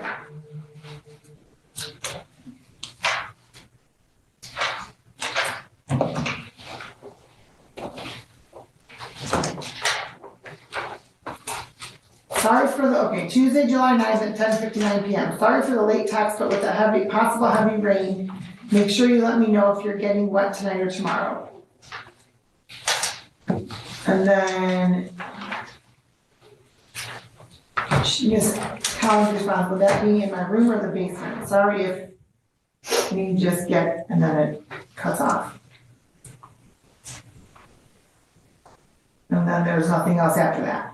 Yeah, because And then and I will note that there's a handwritten note on here, which there also shouldn't be handwritten notes attached to exhibits that said new basement floods before I moved in with a question mark. So, and Your Honor, the reason she cropped that is because the next text message chain, which me and both Ms. Davala were able to view when I was scrolling through my client's phone, clearly states, no, it's never flooded. Like, it literally says that. That's why she. Did you both review that, Counsel? I was looking at the bug problem, so honestly, I, probably should have been paying attention more, but. Okay, well, I mean, you're focused on them, that was the purpose of looking was for the bug problem. Okay, where's that message? We're pulling it up, Your Honor. Your Honor, can you give us the date of that again, please? July 9th. That's not, but that's because he's holding this one.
Okay, so, all right, so Counsel, you both looked at this, correct? Yes, Your Honor. All right, so. Okay, starting Tuesday, July 9th, 10:59 p.m. from Mr. Branson. Sorry for the late text, but with the possible heavy rain, make sure you let me know if you're getting wet tonight and tomorrow. Miss Collins, would that be in my room or the basement? Sorry if me just getting home woke either of you. Mr. Branson, basement, we have never had a flood, but it's supposed to get nasty. You didn't wake me, I'm on a call for work, so up all night, and I just realized wording and apologize. Ms. Collins, never apologize. It shows you're a great landlord on top of things and want the best. Also don't want the worst in long term. I will watch out. We have to do laundry anyways and was unpacking a little to get ready for Sky. Okay, and then they talk about Sky, which I don't think is relevant for the I don't even know who Sky is, but anyway. So it acknowledges that there's not any flooding, but since there's going to be a lot of rain, he wanted you to look for that, I don't know. But it acknowledges, I don't find that there's flooding in the basement. But I still haven't heard any testimony that would support your client's motion to dismiss on number 7. Now, whether or not the monies go to whomever, that's a different story. Okay, you're saying that you didn't have room with heat. You have a room without heat and air conditioning, upstairs front room.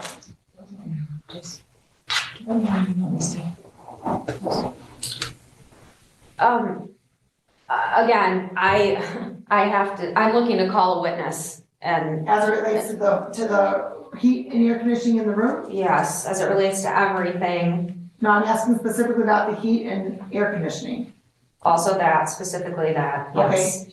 I've requested a continuance because I need to be able to, like I say, lay a foundation and call Ms. Collins. I'd like to call Mr. Branson. I'm trying to subpoena and call someone from the city. Okay, so counsel, I've heard your request for a continuance, and I'm not likely to grant that right now, because this is now the 4th date that the parties have been back. This is the 3rd date that you've been here. No. Didn't you start on the 14th? No. Weren't you here on the 14th? No. Oh, no, you were not. This is the 2nd day you're here. I'm sorry. So which witness are you intending to call regarding the heat and air conditioning in the upstairs front bedroom? I'm intending to call Mr. Branson and Ms. Collins. Okay, well, I'm call them right now. They've been sworn in under oath. Okay, but the problem is that I need time to deal with the exhibits. I still need a continuance, Your Honor. It's my 2nd time here. This is in less than a week. So I'm sorry that the plaintiff's procedural history is in whatever state it's in. However, again, whether, you've explained to me it's not a motion for summary disposition, but I can't emphasize enough that number 7 is just not true because it's not in compliance with local laws. That's what I was intending to discuss today. And of course, if, we need to pull the evidence to talk about that, that's fine.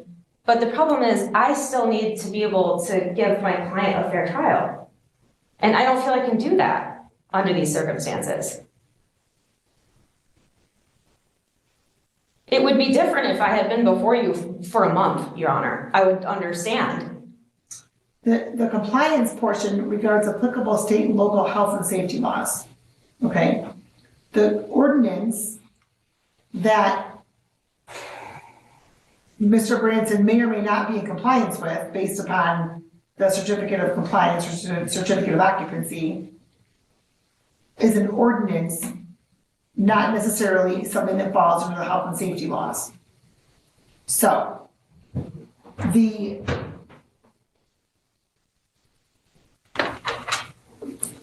issues that we have to, so I think at this point I'm going to dismiss the motion. I'm going to deny the motion to dismiss because the court doesn't find that the defendant was not being, or the plaintiff was not being truthful when he declared that the residential property was kept fit for the use intended, has been kept in reasonable repair. Reasonable repair doesn't mean 100% in repair during the term of the lease or license and is in compliance with applicable state and local health and safety laws. Okay, there hasn't been any condemnation notice put on the home. There hasn't been any other citations that Mr. Branson has received that would call into question the health and safety of the health and safety laws as relates to this property. Now, the other issues I indicated that I was going to address regarding the escrow, where the money goes, okay? Are you prepared for that? No, I'm not. I was prepared to come here and discuss a motion to dismiss based on the fact that there's no certificate of compliance. It's pretty straightforward in a lot of other circumstances. What's pretty straightforward, counsel? Like if you're in a locality and they check that there's no certificate of compliance, then it's illegal to rent the property. So the complaint has to be dismissed if it's for non-payment of rent. It has to be treated like someone's squatting. You have to issue a 30-day notice to quit. You have to proceed like this. You can't proceed, and she's paid, so there's Where's the a, law that supports that? okay. Where's the law that supports that if Mr. Branson does not have a certificate of occupancy or certificate of compliance, that the tenant then has to be treated as a squatter? That's not what I mean, Your Honor. What I mean is she's been sued for non-payment of rent. She's all paid up in rent. But if there is an issue where there's not a certificate of compliance, you hold a different opinion, but I've stated over and over again that 7 cannot be complied with. That's why a lot of cities are putting into their ordinances specifically that these eviction acts, an eviction cannot be, a judgment of eviction cannot be issued against a defendant in these cases because of that. But MCL 125.530 indicates an action can be maintained. So if the state law and the local ordinance are in conflict, which one prevails? It's silent in the local ordinance, but it does say you cannot rent without a certificate of compliance. It's still an Okay, illegal so then occupancy. that is an issue that Mr. Branson will have to deal with the city of Wyandotte if they choose to issue anything regarding him renting property without a certificate of compliance. Right. So how does that fall under violation of the health and safety law? Okay. I'm a little pulled in 2 different directions. 1 second. Your Honor, while she's, may I respond to her arguments, Your Honor? If it would, Just for a moment. thank you. I guess I need clarification. Is it the court's contention that ordinances cannot be health and safety laws?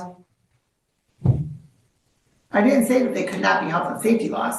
What I'm asking is what is the authority that states that the ordinance, right, and not complying with the ordinance is a violation of the health and safety law? That is what I asked.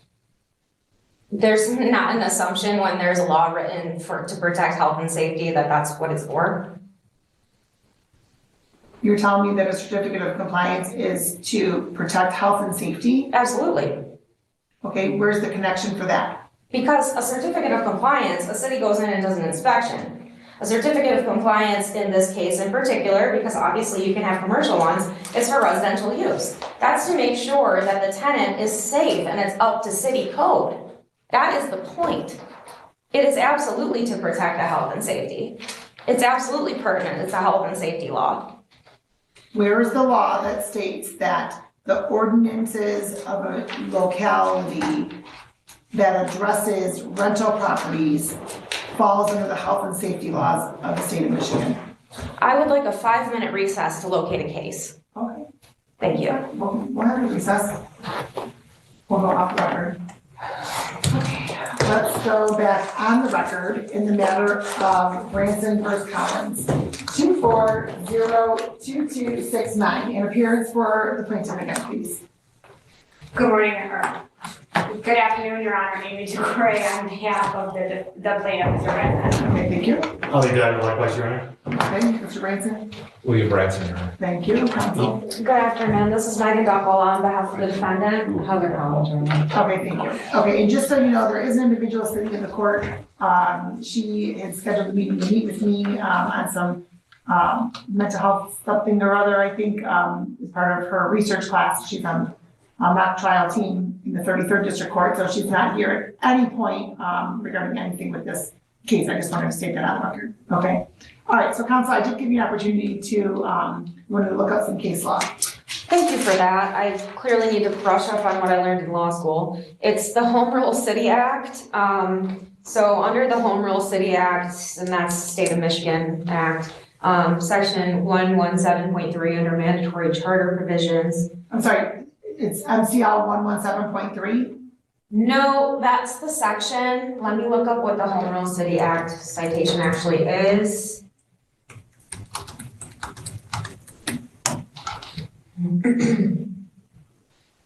Okay, so it is MCL.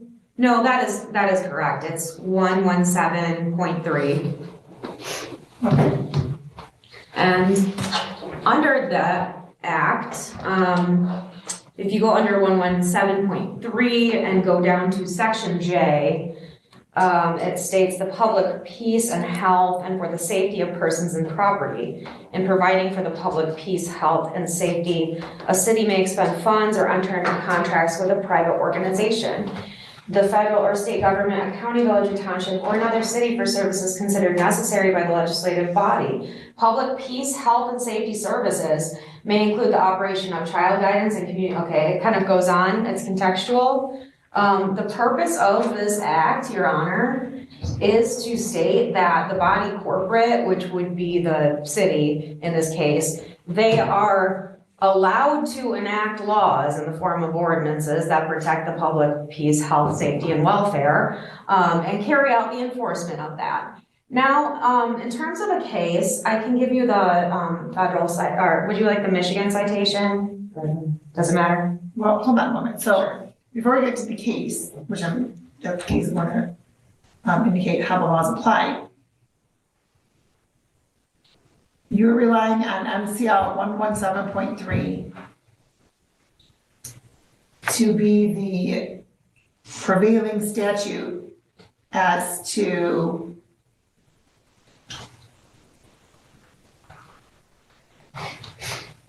show that the not having the proper rental certificate is a violation of the health and safety laws. Correct. This is an enabling statute. So it's a specific directive by the state of Michigan that what the city is doing is it's enacting laws that are for the purpose of health, safety, and welfare of its citizens, and they're responsible for enforcing those laws as well. Okay, so under J, which is what you referenced, the public peace and health and for the safety of persons and property in providing, well, actually, it talks about each city charter shall provide for all of the following. And J is the public peace and health and for the safety of persons and property. Is it, what's your phone doing? They were on for the text messages. No, there's only one that should be on, not they. Only one should be on because only one is what we've been using for text I text messages. messaged my boss to let her know I'm still not coming in yet. Okay, I had to work today. you turned it off? Yeah, I just turned it on. Subsection. So, hold on, Counsel. The public peace and health and for the safety of persons and property, providing for the public peace, health, and safety. A city may expend funds or enter into contracts with a private organization, federal or state government, county, village, or township, or another city for services considered necessary by the legislative body. Public peace, health, and safety services may include the operation of child guidance and community mental health clinics, the prevention, counseling, and treatment of developmental disabilities, the prevention of drug abuse, and the counseling and treatment of drug abusers. I'm not seeing anything in here how certifying rental homes falls under health and safety. Absolutely, Your Honor. There's actually several mentions of health and safety and welfare within this statute. That is merely the first. One moment, please. But the case is certainly informative.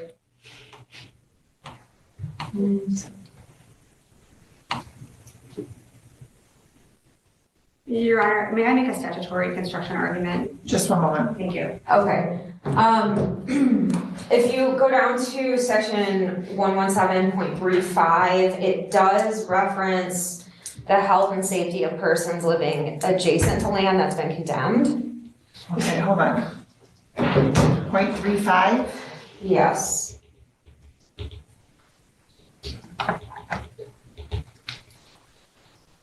And then I'd like to direct the court's attention to the case. Okay, what's the name of the case? Well, I'm trying to get to 0.35. What's the name of the case? It's called Saga versus City of Dearborn.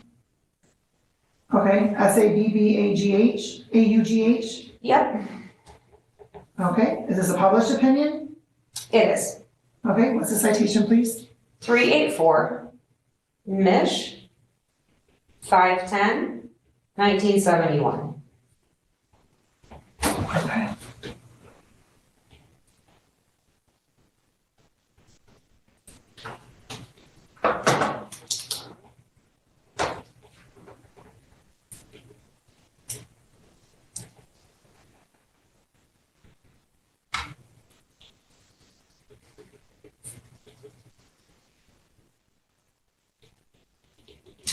So, this case is actually particular. Hold on, Counsel.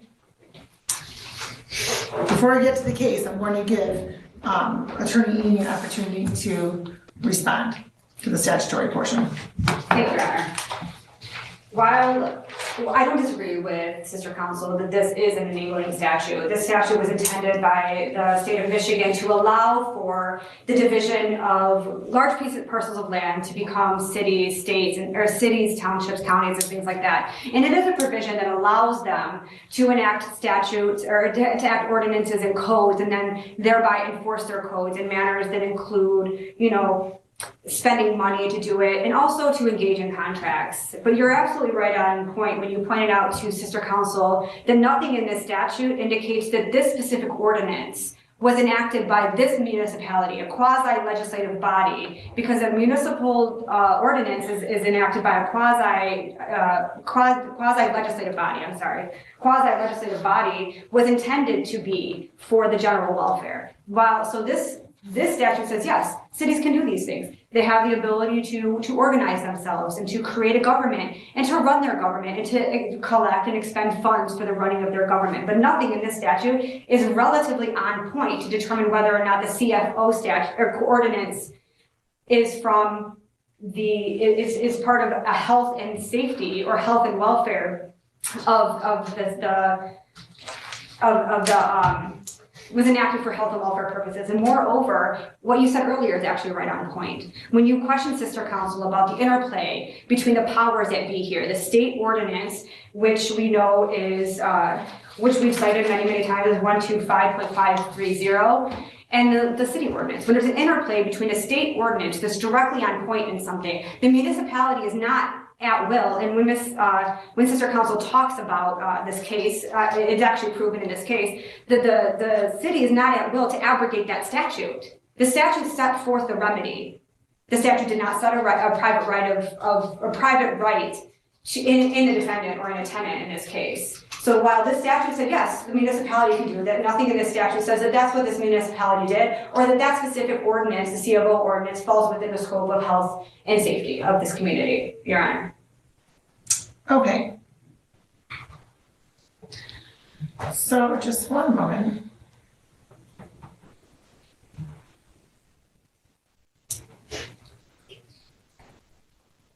Your Honor, I'm sorry if you're sick of hearing it, but I'm not sure how much longer we have to go. I again need to request a continuance. I wasn't anticipating being on the 5th hour, after it was scheduled. That's all. That's the reason. And I have other important business matters that I'm missing. Okay, Counsel, when we scheduled this date, nobody said anything about having any time limitations, or else I would have addressed that at that time. I didn't think it was reasonable that this would be this long. So are you stating that it's unreasonable that it's going this long? Frankly, with the situation in terms of the clear violation where cities are responsible for the public safety, health, and welfare, and that involves having proper licensure to collect rent under a lease agreement in a residential property, yes, I think that it should again be dismissed on that basis. Okay, now, Counsel, you're making many leaps without having any connections to get you to the other side. Because even under the Michigan Occupational Safety and Health Act, Act 154 of 1974, which is in the chapter 408 chapters, I have yet to see anything that would tell this court that a rental certificate falls under the Safety and Health Act, whether it's the Occupational Safety and Health Act, whether it's any health act, anything, any of the chapters within the statutes. I have not seen that connection. I understand your thought process that because a house may not have a rental certificate, that there in and of itself is enough to say that there's a violation of health and safety laws. There's not a connection for that, to show that. The issue regarding whether or not Mr. Branson had a valid rental certificate is an issue that he's going to have to address with the city of Wyandotte if they so choose to pursue that. As it relates to your client and her obligation to pay rent without having a valid certificate of rental, your client isn't even allowed to withhold rent without depositing it into an escrow account. So clearly there is a lot of consideration for these types of situations because there's an entire statute on it in MCL 125.530. And nothing in here indicates that this would rise to the level of violating health and safety law, okay? Clearly, municipalities want to make sure that there are any homes that are being rented or anything of that nature, any buildings being rented for multiple purposes, right? They want to make sure that businesses are properly registered. They want to make sure that rental homes are properly registered. They want to make sure they know who owns what property. They want to make sure that if somebody is renting something that things are up to code or what have you, okay? So that doesn't necessarily mean that falls under health and safety law, because I haven't even seen anything in the statutes, because these rental certificates, I believe, are good for 5 years. So within those 5 years, there's not re-inspections to make sure that the homes are still habitable and still complying with health and safety laws. So I don't find that not having a certificate of rental, a rental certificate, falls under the health and safety laws. So you can respectfully disagree with me, and you say that you disagree with me, you don't find that it's reasonable, and that's your prerogative, counsel. If you feel as though I've gotten it wrong, you can certainly file an appeal. But this court does not find that there is a basis to dismiss this action pursuant to paragraph 7. Because paragraph 7 states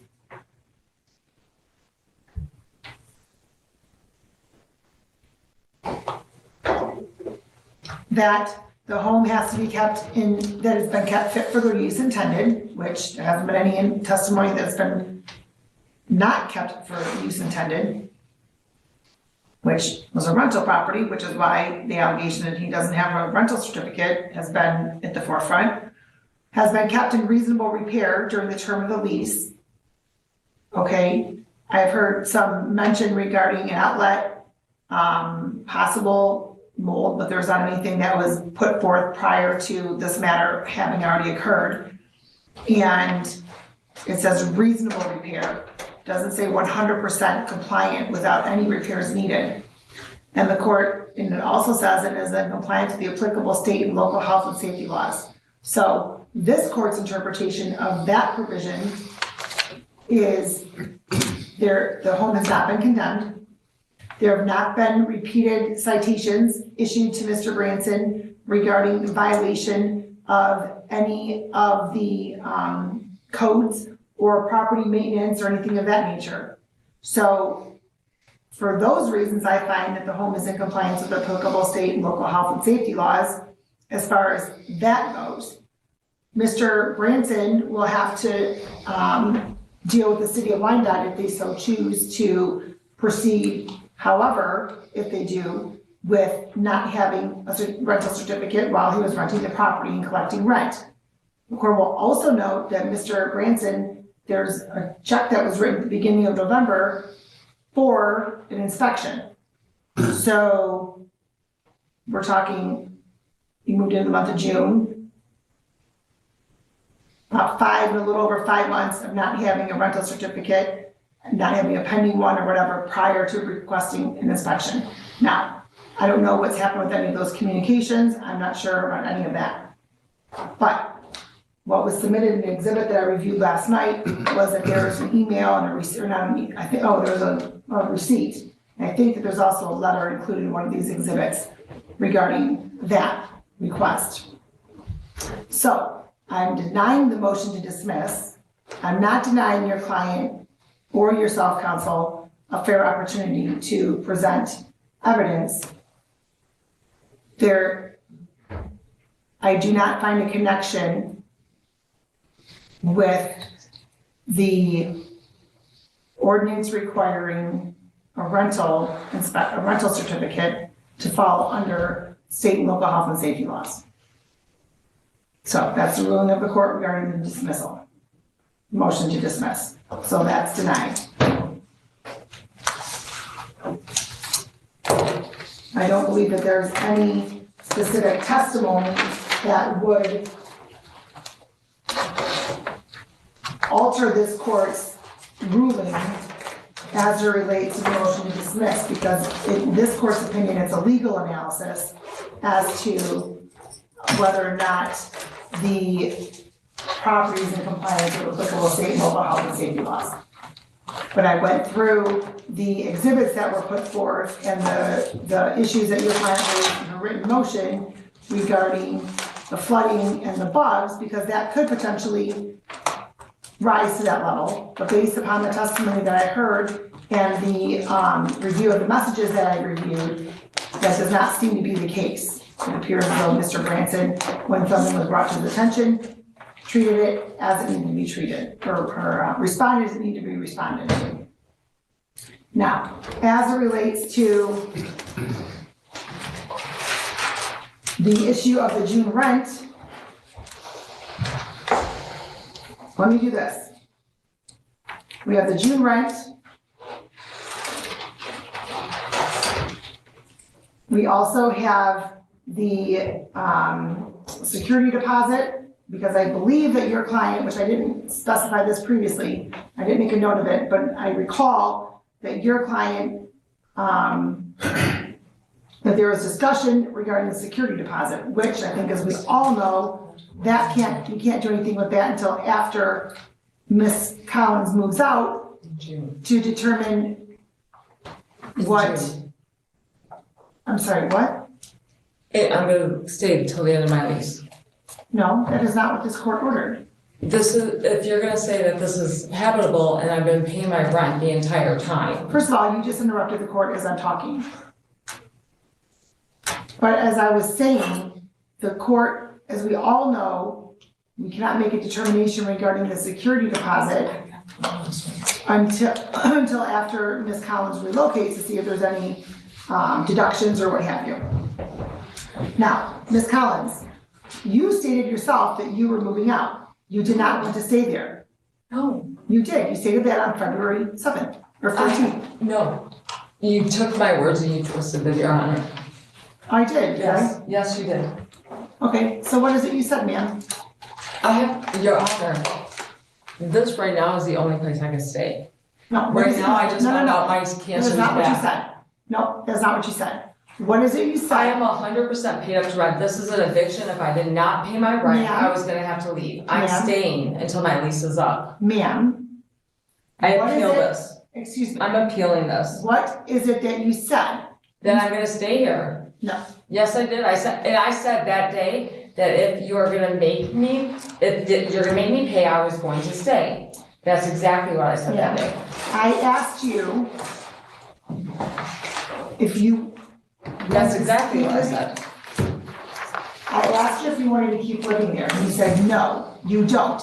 You said, I will gladly move out. No, I did not. Yes, you did, No, I because did then not. we got onto the discussion as No. to the escrow money and who gets the escrow money.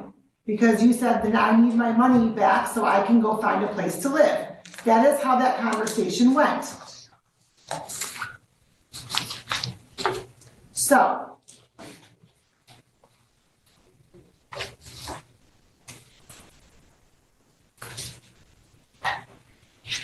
The other issue that we have to address is the escrow money.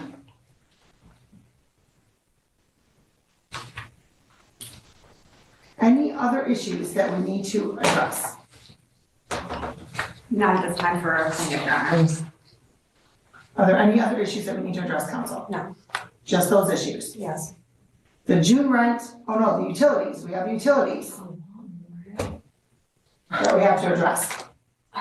Your Honor, is there any way we could resume at another time with the rest Yes, of this? I'm Oh, going to okay, pick another date. I okay. just want to make sure we're all on the same I'm page. just trying to get somewhere.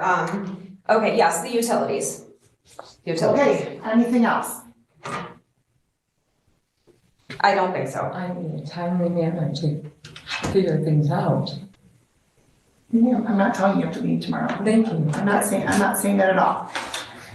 Because I also recall that you say that you've been looking for places to move. So to tell me that I took your words and twisted them, ma'am, is not accurate, Good. okay? Your Honor, I So- think you also requested that she provide to you the names and addresses I and did. phone numbers of the people that was contacted. I will not get that to the court. I did request that, ma'am, because you stated that you needed a certain amount of money to move out. So I was trying to facilitate some sort of resolution between the parties. That is why I asked you for a list of where and the cost that it would take for you to move there. I'm looking at the cost right now is roughly between $4,000 to $5,000 to Okay, move. that's why I asked you for something in writing to present to the court. Because I do. I have some credibility concerns based upon what's been presented to me and only wanting to give me partial information. It cost me $5,000 to move here into this Yeah. place. So I did ask for you to submit that information to the court as well. I will have that next time in front of you, Your Honor.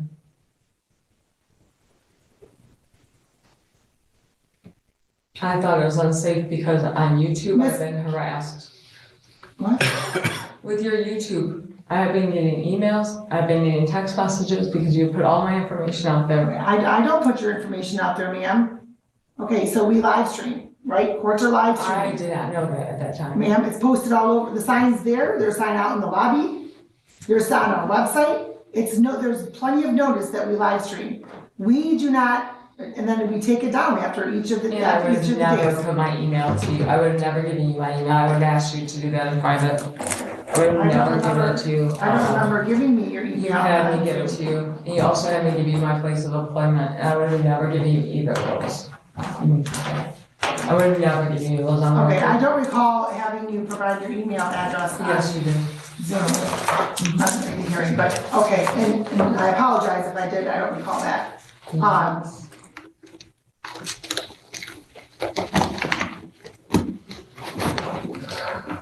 And getting harassed many times at At work? work and in my email, yes, Okay, because of that. okay, well, ma'am, I am unsure how to rectify that issue.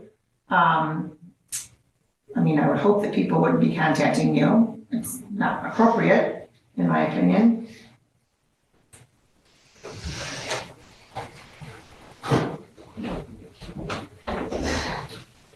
So, we're going to have everybody return, we're gonna pick a date. These are the issues that we are going to address.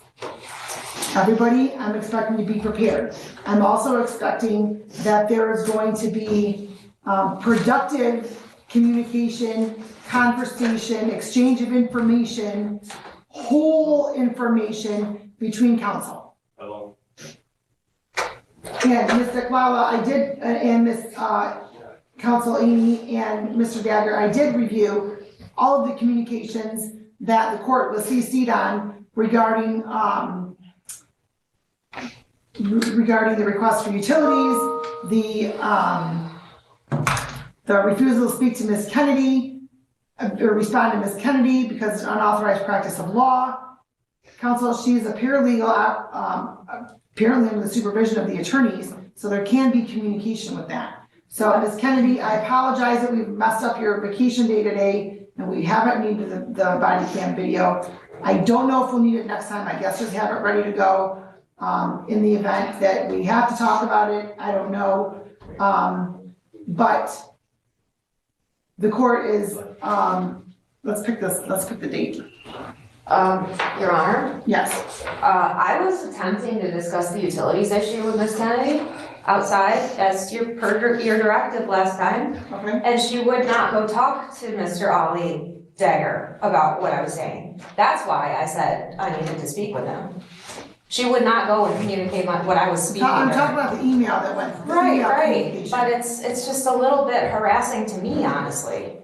That's the problem. Your Honor, the real issue is that there was an email sent out where we asked Ms. DeClalla for information. It was that email. Ms. Kennedy followed up and said, hey, we needed these things from you. Ms. DeClalla responded to that email with abject vitriol towards Ms. Kennedy, telling her that she's, like, go get your boss. Like, you're not practiced to law. And then I responded. And I said, I reviewed all of those. yeah, and yes. I need this information. And she told me, go get Ali. Like, I didn't know who you were. I had a notice of appearance on file, ma'am. Okay, well, I hadn't seen it. You were emailed it to my men. Please stop. You were emailed my. I am exhibiting respect. Okay, she's indicated. I just she want it to sent you a- stop. I just want to focus, I'm sorry. I just want to focus on the issues in the case. Okay, but I will also say, if there's this much emotion between counsel, it's going to be hard to focus on the facts of the case and the resolution of the case. Judge, the bottom line is that we just need what she promised, and that is the evidence to support whatever allegation of overpayment of utilities. It's that simple. And we've been trying since the last time we were in court to obtain that information without any success. I would like the court to designate a specific time where that information can be exchanged. We have provided all of our documentation relating to utilities, but we haven't received anything that would evidence any type of offset. Okay, Could we set a time? so, counsel, is there anything in the information that you and your client have regarding the utilities? Because I believe your client indicated she's overpaid utilities and she is entitled to a credit. Why can we not engage in discovery requests between us? It's a summary proceedings, You you know? know, well, I don't know that I don't know that discovery rules specifically apply, but the court's ordering the parties to exchange information as it relates to utilities.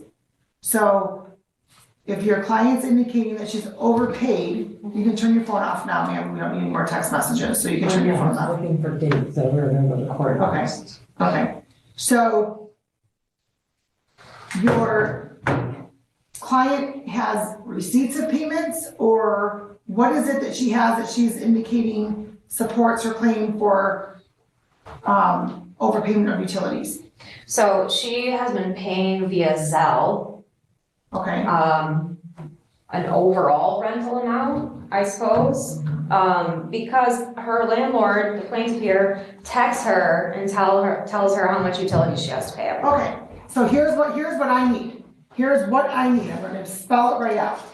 I need from both parties text message communications regarding every utility bill that has been communicated, okay?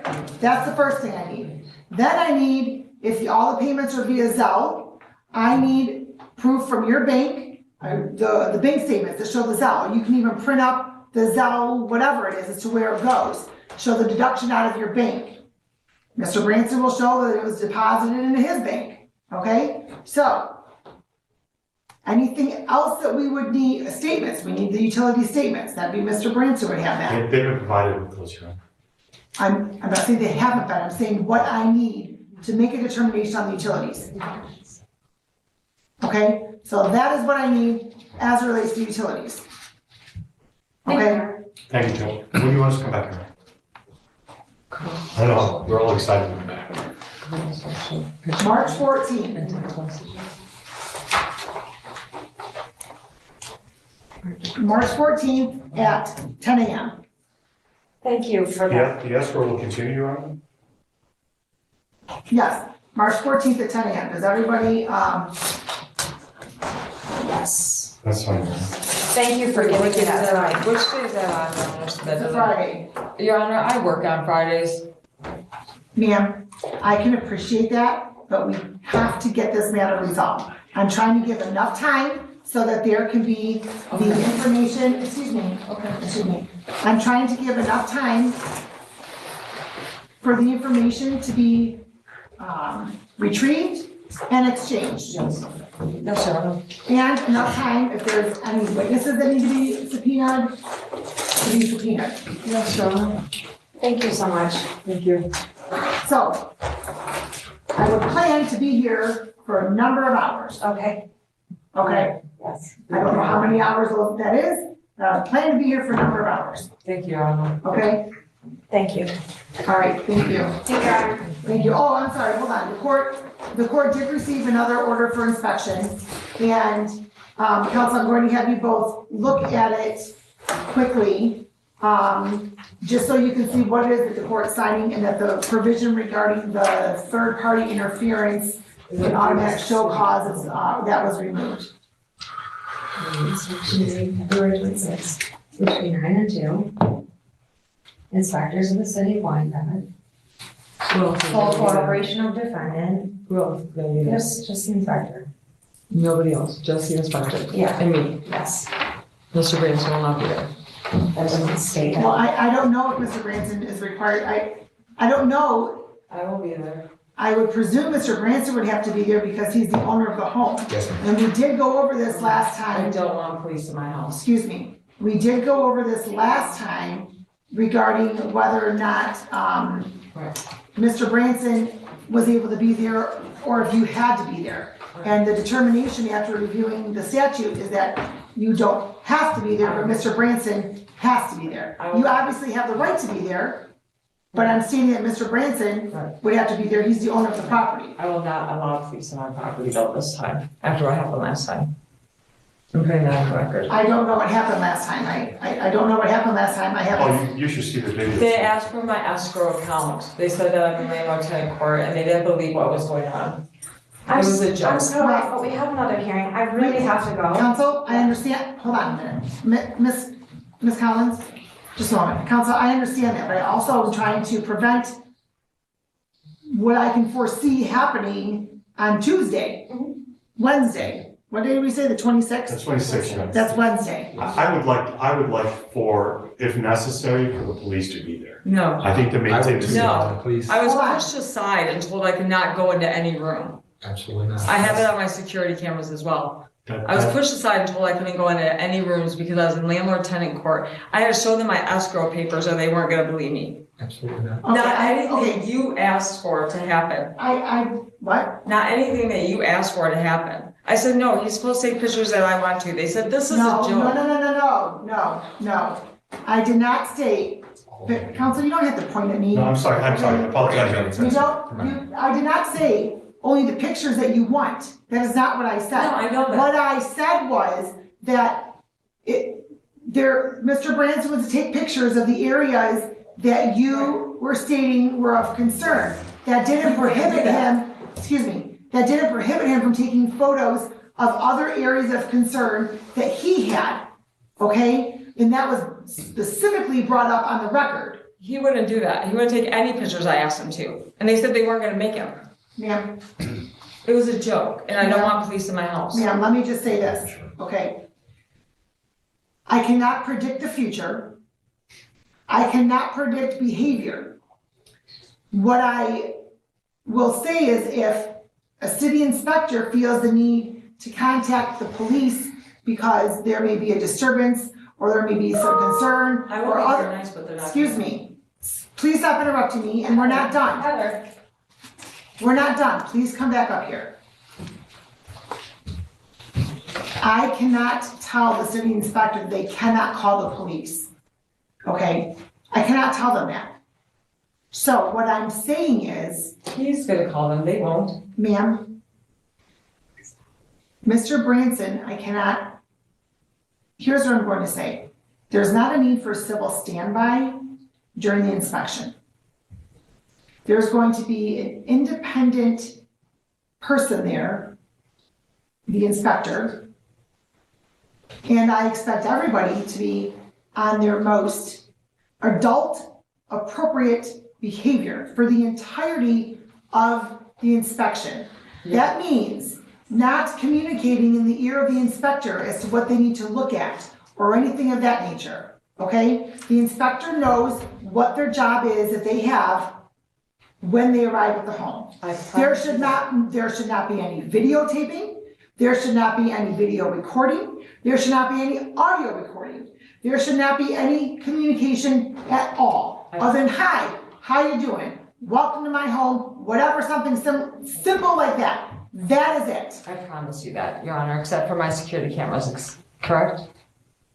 Our security cameras out of it. I don't know what your security cameras, would they go on when people walk in? I don't know what that is. Okay. I don't know what that is. I promise I'll be exactly civil this time, 100%.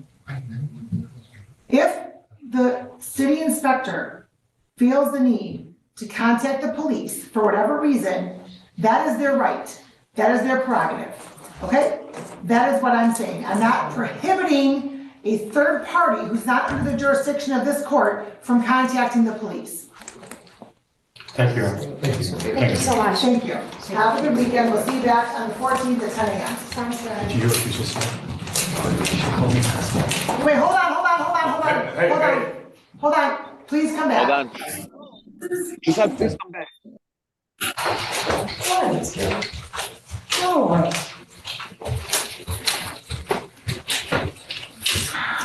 Mr. Gander, what is it you just stated to my court officer? As I stated, Your Honor, as she was leaving, she called Who's me, she? Miss Collins called me a name, asshole. I did not. I swear I did not. 100% I did not. Well, ma'am, you flipped him off last week. Okay, so you're gonna believe everything he No. has to say? Ma'am, I said you flipped him off last week. Okay, and I admitted to it, did I not? You admitted to it. Yes, Okay. and I am not admitting to this. And I admitted to things I said in the hall. I'm not gonna admit to something I didn't do. I admit to things I do. Okay, so I'm gonna have Miss Collins and Miss DeQuala for you to please leave. Thank Without you. saying anything.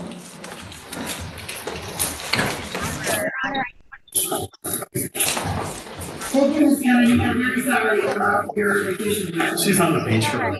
She's fine. Did you see her name turn her camera off so that someone did not have to languish behind with her beautiful screen? This is my normal works. Thank you. Thank you. Welcome on Friday. Thank you, I appreciate it. Thanks for watching Verdict Watch. New court drama every day. Don't forget to subscribe and turn on the bell so you never miss a case. Leave a comment with your thoughts. We're watching too.